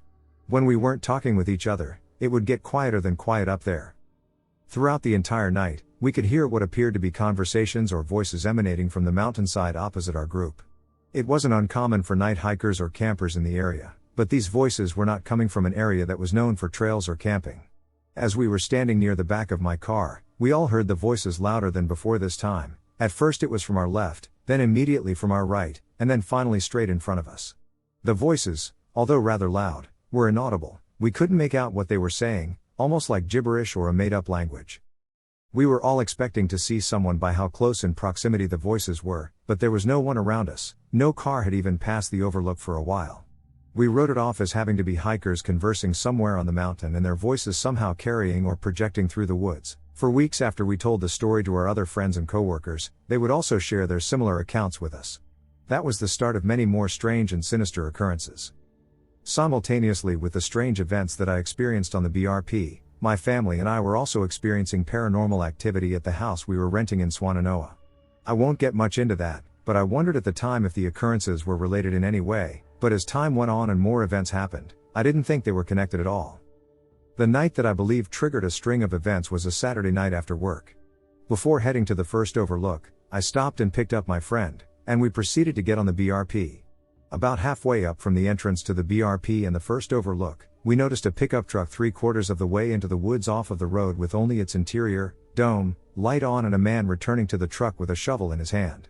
My friend and I instantly got creeped out by this peculiar sight and, half-jokingly, both said that the guy was probably hiding a body. Later that night when we were leaving the BRP, as I drove by that exact spot where we had earlier seen the truck and man, I nearly drove off the road as the dome light in my car turned on and nearly blinded me. It is dark on the BRP, no lights at all, and almost gave me a heart attack at the same time. The light went on for maybe a second or two and then shut off. I'm generally a level-headed/rational person, but at that moment I was shook. My friend was equally in shock as we both calmed ourselves down. When we got to his house, we sat in his driveway and tried to make sense of it. That light only turns on if you open a door. We did not open a door. That light had never once turned on for any other reason before that. After I dropped off my friend, I had to drive under the BRP bridge on my way home. As I passed under the BRP bridge, my light again turned on, but this time it flickered a few times and then stayed off. This was now past the point of coincidence. That was not the last time that my light went off in my truck, for a span of a few months, not every time but almost, so the light would come on or flicker near that spot on the BRP where we saw the man in his truck. One of my friends who was driving behind me one night saw the light go off from her car, and it scared her so bad that she did not return to the BRP at night anymore. On one night 3 of us gathered at the first overlook. It had rained a lot the day before and that morning. On the opposite side of the overlook, there was a sheer rock wall that ascended about 100 feet.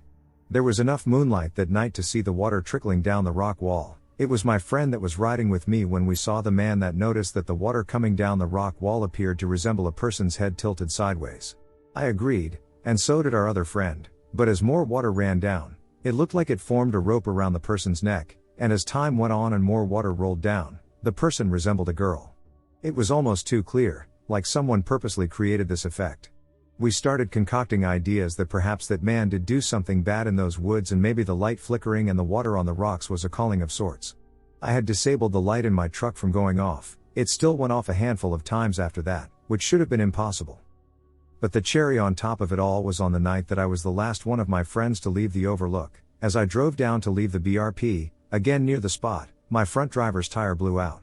I pulled over on the shoulder of the road and tried to call one of my friends but didn't have cell reception. If it wasn't that I had to be at work that morning, I would have probably slept in my car until there was light, but that was not an option. I proceeded to get out and change my tire in the pitch black night. I felt so vulnerable, and although nothing happened, I felt as if I wasn't alone. I felt that at any moment something, I don't know what, would occur to scare the living shit out of me. But nothing did, until I got back in my car and started pulling back onto the road. At that moment my light again flickered, and I swear I instantly felt the right side of my body/arm get 30 degrees colder. The next day, my friend and I called the Asheville PD anonymously to report what we had seen in the woods, specifically the truck and the man, but we did not mention any of the paranormal events that occurred. We felt we had to say something, but we didn't know what or how. We hadn't heard of any disappearances or murders in that area, but then again, in my early 20s, I wasn't an avid reader of the paper or watcher of much of the local news. These events all happened around spring late fall. We stuck to the bars and pool halls for months after those events, until early the following year.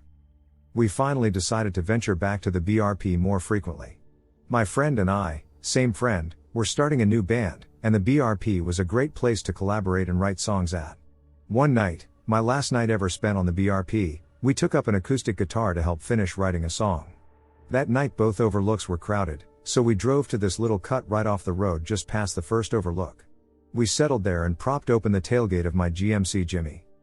We were up there for a couple hours, probably around 1 to 2 a.m. at this point, when we started hearing straight up laughing coming from the wood/tree line close to the car. We paused our activities and remained still to listen. The laughter ceased, and we then heard what resembled a horse's snarl, followed by a whisper, another laugh, and finally a PSSSTTT. We promptly closed the tailgate, entered the vehicle, and drove down to the first overlook.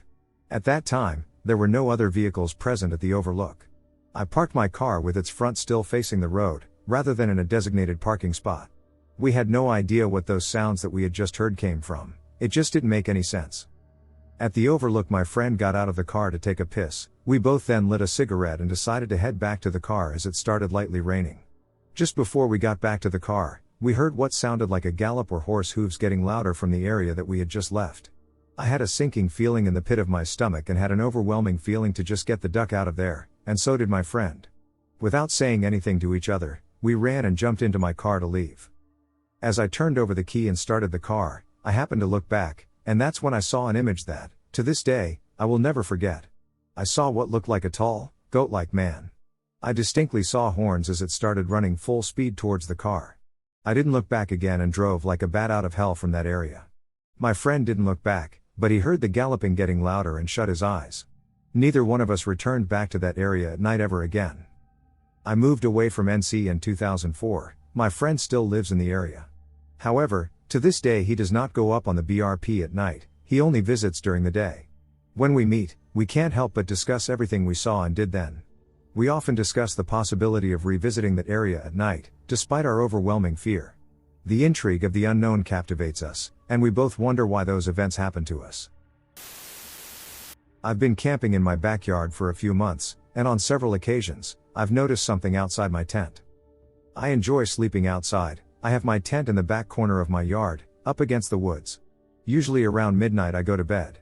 I step outside, and my motion light brightens up the yard as I walk about 40 yards to my tent. I will be online or listening to an audiobook, or whatever. The first night I was out there after setting up my new tent, I was relaxing when I heard scratching near the door of my tent. "Ha ha, very funny, good one, now let me sleep," I said, then off a bit in the distance I hear both my teenage sons laughing. The next night I hear coyotes very close, they frequent the high-tension lines just up the hill. I hear them often, but this time it sounded like it was happening in my backyard, so I sat up, shut off my audiobook, and hit record on my phone. It was awesome and gave me chills just because it sounded so close. I could hear each individual coyote. It sounded like they were attacking one of the pack. Anyway, the next night I heard them again but much further away, and an owl who hauntingly hoots most nights. Later that night I hear scratching again and tell them to go away, as it must have been 2 a.m., perhaps even later. I fall asleep. The same again the next night, but by now I know it wasn't my kids. I told them to stop the first time, and with me having terminal cancer, they do what I tell them now, lol. Some nights going to my tent, I will see rabbits in my yard eating grass. Nocturnal rabbits? We have raccoons, opossums, squirrels, flying squirrels, fisher cats, and many others. I figured something was brushing against my tent every night while grazing or whatever. One night it was so loud and sounded deliberate, so I sat up and turned on my electric lantern and looked towards the noise, and I saw my shoes bouncing up and down on the tent floor. OMFG, it was mice this whole time, or a snake, something that was comfortable beneath my tent. But last night was different. I hear scratching again, this time on the opposite side where there is no door, where I'm up against the woods. It was definitely not an animal, as it was up much higher and repeated a pattern like scratching a record. So to speak, I say out loud, "Leave me alone," as I slap the side of the tent with the back of my hand. I could either hear or feel footsteps on the wet grass. It moved away and brushed up against my head and arm and stopped there. I had this pressure against me, and I was scared. After about 15 seconds, I felt the presence slowly move away and stop, probably a foot or two from my tent. It was weird to hear myself say loudly, "The power of Christ compels you." I couldn't think of something better, it just came out, and it seemed to work. I wanted to go in the house, but I was too frightened to open my tent and break for the porch. I turned my audiobook back on but turned the volume all the way up and somehow fell asleep. Tonight I'm sleeping in my bed, and tomorrow I will go through the video on a bird feeder camera that might have caught something. Being a skeptic, I will assuredly make more excuses for what it could have been, but I was so damn scared last night. Perhaps one day I will be a believer. Calls from the woods. We have a few acres that border a state forest. I've gone in the forest twice, and while hiking, I noticed that not only was there no wildlife, but my voice echoed through that woods and bramble like it was in an empty hallway that went on forever. Could hear the echo for at least 10 seconds. Well, I've had 2 occasions where my wife's voice called me from the backyard deep in the woods. Every time I went inside and asked her if she called me, she said no. When I was 5, I used to live in an old farmhouse where to go upstairs, you had to go past the front door. One night as I went to walk up, I heard my mother call my name from the other side of the door at 10 p.m. I went in the kitchen, and she was still making my juice for the night. I knew whatever was on the other side of the door wanted me to open it. My current house is not haunted, my family farmhouse was 10,000% haunted. I can't even go over the things I experienced. Heat seizures, extreme fear of windows, and a witch that would come in my window. I would scream in my sleep and needed to be woken up by someone shaking me. Once we moved, all the effects stopped. Whatever the entity was, it tormented me. Our family dog died while I was at my dad's for the weekend, and it showed up in my dreams. I was all sad until the dog started talking in this deep voice and chased me and said it would devour me. When I lived in the farmhouse, I would have dreams of dying over and over again until I found a way to get out of my dreams by finding a TV in my dream and turning it off. Could you provide any insight into the entity that emerged from the woods?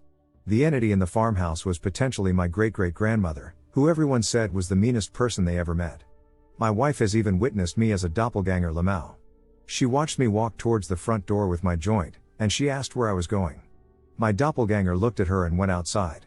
She followed, and there was no one. When she came in the room, I asked what was wrong and why she was calling me, and she said she watched me walk out the front door. This was at my mother's house, which was a house that was built in the 1800s and was also very haunted. Doors being pushed right up against the doorjamb, foot shadows standing at doors. I got so sick of it I started throwing a towel over the door. Tenants here walking around and doors closing while we are gone. I've got lists of paranormal things happening in both family houses. Seems like my new house from the 1800s isn't haunted, but the woods are really weird. I have 2 massive mounds in my backyard that have alternating layers of shale and soil. The lady who sold us the house talked about this massive bowl-shaped rock and Native Americans, but I didn't take much count of that. I have left the mounds alone aside from getting rid of vines, etc. Ideas? I know this is a word salad, but any opinions on the woods calling me would be great because I'm very tempted to go see who is calling me. It wouldn't be the first time of being called, and I confronted it. Still not sure if she was evil, but she was definitely angry. I used to work as a guide and then as backup, and even as a field director for several wilderness therapy programs for troubled kids in Arizona, Utah, and Idaho. They were all good jobs, but where I worked in Utah was in the West Desert south of Dugway. It's possibly the ugliest and creepiest part of Utah. Tons of sketchy stuff happened to us out there. This story happened in 2005. The groups were camped in a really nice area for that part of the desert, called Indian Canyon. This spot was so nice, in fact, that in the late 1800s or early 1900s some enterprising pioneer family had built themselves a little homestead with a 1-room cabin and a small barn and a cedar pole fence around the perimeter of the little farm. All of that, of course, now was a crumbling, rotten ruin. The cabin, it seemed, had burned down well over 50 years ago, and what remained of the barn was poking out of the grass in 2 or 3 foot shards of gray wood scattered all over the near vicinity. This week I was also camped in Indian Canyon but further down the road. I was manning the infield emergency response vehicle, or the ERV. Better known as backup. A new position I helped invent when I took a list of things that had gone wrong in the field to the directors and explained that because of the horrible response time and the spotty satellite phone service, the only reason we weren't shut down or that people weren't dead was because we were lucky. Not because we were prepared or efficient at responding to emergencies. Now we had radios and someone listening to them 24/7, never more than a few minutes away with a vehicle. That's how it worked in theory anyway. One of the boys' groups was camped at the mouth of the canyon in the foothills about 2 miles away from me. The other is just a mile beyond them.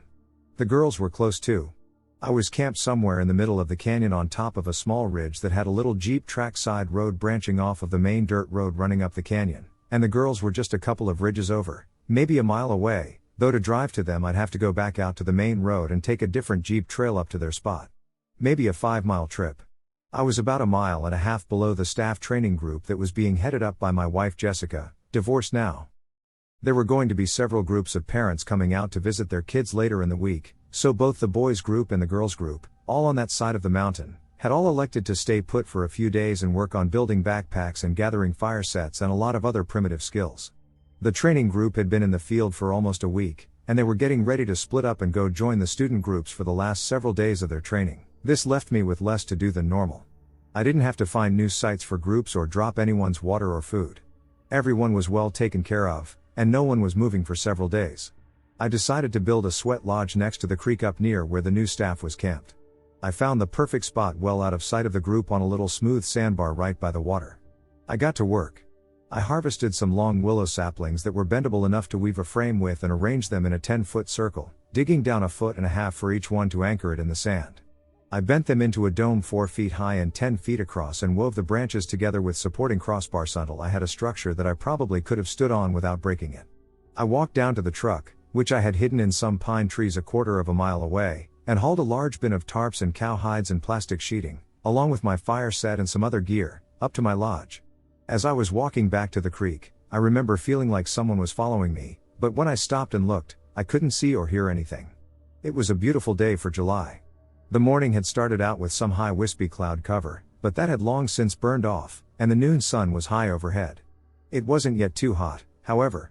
I was high enough in the mountains that the oppressive heat that I knew was slowly baking the kids' groups in the desert below wouldn't reach me for another couple of hours. I set to work placing hides first on my little dome frame. I covered those with some tarps and plastic sheeting and secured it all so that I had as close to an airtight and waterproof shelter as possible with only a small arched opening for a door. I secured an old military poncho over the door so that once hot rocks had been placed inside, it could be sealed shut and the sweat ceremony could take place.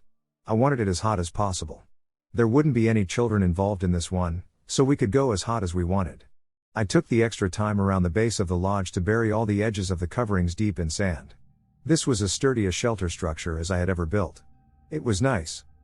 I spent a good hour gathering sage and juniper and covered the floor of the lodge with a thick padding of the fragrant plants. I did this in part so that it was a soft place to sit for an extended time, but mostly I did it because I was intending to invite the new staff down to do a sweat ceremony later to help some of them prepare to meet actual students for the first time. And frankly, a group of unwashed men and women who hadn't showered in a week in July, all crammed inside a sweltering homemade dome tent sweating buckets, is a smell that should not be endured without as much sage and juniper as possible. If it was really bad, which it was likely to be, I would rub some of it into my shirt and then pull it up over my nose and breathe through that. I went hunting for lava rock. I found an outcropping of small rounded boulders, perfect for heating on a bonfire and then rolling into the lodge, and I proceeded to gather 3 onto a tarp. It was heavy, almost too much for me to sling over my back and carry, but I managed to make it back to the fire pit I had dug with all 3. I left them there and went to gather more. I made this a smaller load because it's not like I was in a hurry. I could take more trips. When I got back to the fire pit, one of my rocks was gone. I just stared at the small depression in the sand where I had placed it minutes before and then looked around for signs that someone, possibly one of the staff from the group, had come and taken it. No tracks. I looked around again and spotted it by the edge of the creek 20 feet away. I had that feeling again like I was being watched, but I couldn't see anyone in the trees. I walked over and retrieved my stone. The heaviest one I had carried, and I put it back with the others. Maybe it had rolled there. Through the flat, soft, dry sand? I gathered a bunch more rocks, and none of them went missing, and then I built a fire. As I worked, that weird feeling of being watched came back, only this time it felt more ominous, like it was mad at me for being there. I stood up, determined to walk out in the woods and find whoever it was. The radio, which I kept on and strapped to my belt, had been silent all day, but it suddenly crackled to life. Brian in the boys group did evening check-in a little early so that they could do their day hike without having to stop and contact me. After we talked, I felt more normal again. I cooked some rice and beans for dinner, and as they cooled off, I piled my stones, probably 30 of them, into a cairn in the center of the fire and then just piled on all the dry wood and brush I could gather. I took my knife out of my sheath because that feeling was back, still worse this time. As soon as my fire became almost irresponsibly big, I saw someone moving fast through the trees straight towards me. I tensed, then relaxed. Will, a seasoned staff member working with the training group with Jessica and Katie, came running down the creek. He stopped when he saw me and my sweat lodge and my 10-foot tall flames and broke into a huge grin. I thought it was a wildfire, he said. Some of the new girls are panicking. Nope, just an epic sweat lodge, I said. I was planning on inviting you all down for it when you called in, but I'll consider this your check-in. If you guys want to, you're all invited to come sweat. It'll be ready in about half an hour. Perfect, he said. They are just finishing up dinner. I'll go let Katie and Jess know, and we'll be down. He turned to walk away. Hey Will? He turned back around. Did you guys lose track of any of the new guys today? Or did one of you three come down this way? He thought for a moment and said. No, I don't think so. Why? It's nothing, I said. I just thought someone might have come looking for me when I was out gathering rocks. Some of my stuff was in a different place than I remember leaving it, is all. He looked at me with an odd expression. Weird, he said finally. I'll ask everyone, but we've kept pretty busy today, so I don't know when someone would have come down this far. It's okay, I said. Don't stress it. I was just wondering. See you in a few minutes. The other two kids' groups radioed me shortly after Will walked off. It was more like an hour before the staff group finally trudged into my little sandy clearing. Some of them looked excited, and some of them looked confused at my dome of plastic and sand and at my pile of glowing red boulders on the still blazing fire. And at the stack of blue 5-gallon water jugs I hauled down from the truck for the experience. We thought we were going to die in a forest fire. One of the new girls, Carol Sue, she said accusingly. She looked extra smelly. I pulled some essential oils out of my possibles bag. A possibles bag is just a type of leather purse we make on the trail that we call possibles bags to disguise the fact that we are in fact grown men who carry around purses. Put some of this on your wrists and neck. It will help you keep a good frame of mind in the sweat. How many of you have done this before? A handful of them raised their hands. Inside of the circle of the lodge is a sacred place. We will do 4 sessions, going longer and longer each time. We will dedicate each session to a different part of our lives. Our histories, our families, our struggles, and our choices. Try to only speak from the heart about these things. It will be very hot once we begin pouring water on the rocks, and the heat will make it very difficult to speak anyway, so only speak if it is important. Katie and Will were already rolling the superheated rocks into the lodge using some long willow poles I had made. I gave Jess a side hug. The trainees didn't know we were married, and we'd found it best not to let kids or people new to the wilderness know because it could become a distraction from the experience if they got too caught up in our personal lives. So a side hug was all. As far as they knew, we were just co-workers. I took out a dried sage smudge and lit it on the fire and did the ritual smoke cleansing for each of them as they entered the hallowed ground. I made the last-minute decision not to go into the sweat lodge. That last boys group had a student that was a little bit of trouble, and I was worried I would end up having to take an emergency radio call about a runner in the middle of someone's heartfelt speaking about their issues with their family or their past. Also the smell. Also, something just felt off. This was a perfect spot and a perfect time for a sweat lodge ceremony, but it felt not wrong exactly, but off somehow. Instead I whispered my choice, and that maybe I'd join the next session to Katie, as she was the last to enter, and I sealed the door up behind them, burying the edge of the poncho in the sand like the rest of the construction. I stood by the fire for a minute or two and felt hot. So I walked in the water down the narrow stream about 100 yards and just looked at the stars that were slowly becoming more and more visible in the darkening twilight. I stood there for at least 10 minutes enjoying the changing sky. I heard a twig snap somewhere to my left, and the crickets went silent. There was definitely somebody way up there in the trees. I stared hard and could not at first see anyone, but there was a small dark shadow under a pine 30 or 40 feet away. Too dark for this early in the evening? Was that a girl in the shadow? It looked like a small Native American girl with 2 long braids and some kind of headband. I called out to her, but she didn't move. She seemed to be glaring at me, and the longer I stood there, the worse I felt, like the warmth from the air around me was being sucked away.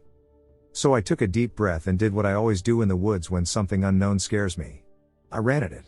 Whoever was there took off fast, and I chased them. I lost them quickly enough. I'm not a runner. but I was sure they had been headed in the direction away from my little creekside sweat lodge. I must have gone an eighth of a mile, almost to the road, when I heard all of the staff at the sweat lodge scream behind me. My blood ran cold, and I turned on my heel and sprinted back up the canyon. I almost missed the sweat lodge clearing when I came to it because nothing I saw made sense. The fire was out. Not even a glow. The sweat lodge was gone.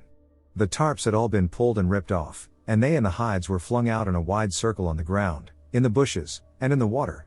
The frame was uprooted and folded over on its side to one side of the sandbar, and all the new and experienced staff were sitting stunned in a circle on a padding of sage and juniper around a pile of cold rocks.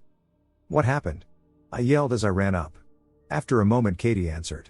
"We were just sitting here starting to pour water on the rocks to heat things up, and we started talking a little about what it means to know your personal history. The walls of the sweat lodge started shaking, and we thought you were outside trying to get in. It stopped for a minute, and Jess called your name, but you didn't answer, and we had just poured some more water on the rocks when the whole lodge went cold, like really cold, and it sounded like a massive windstorm blew in and ripped the whole thing off of us, frame and all, and threw it into the trees. I didn't know what to do, so I grabbed my bag and got out every flashlight I had.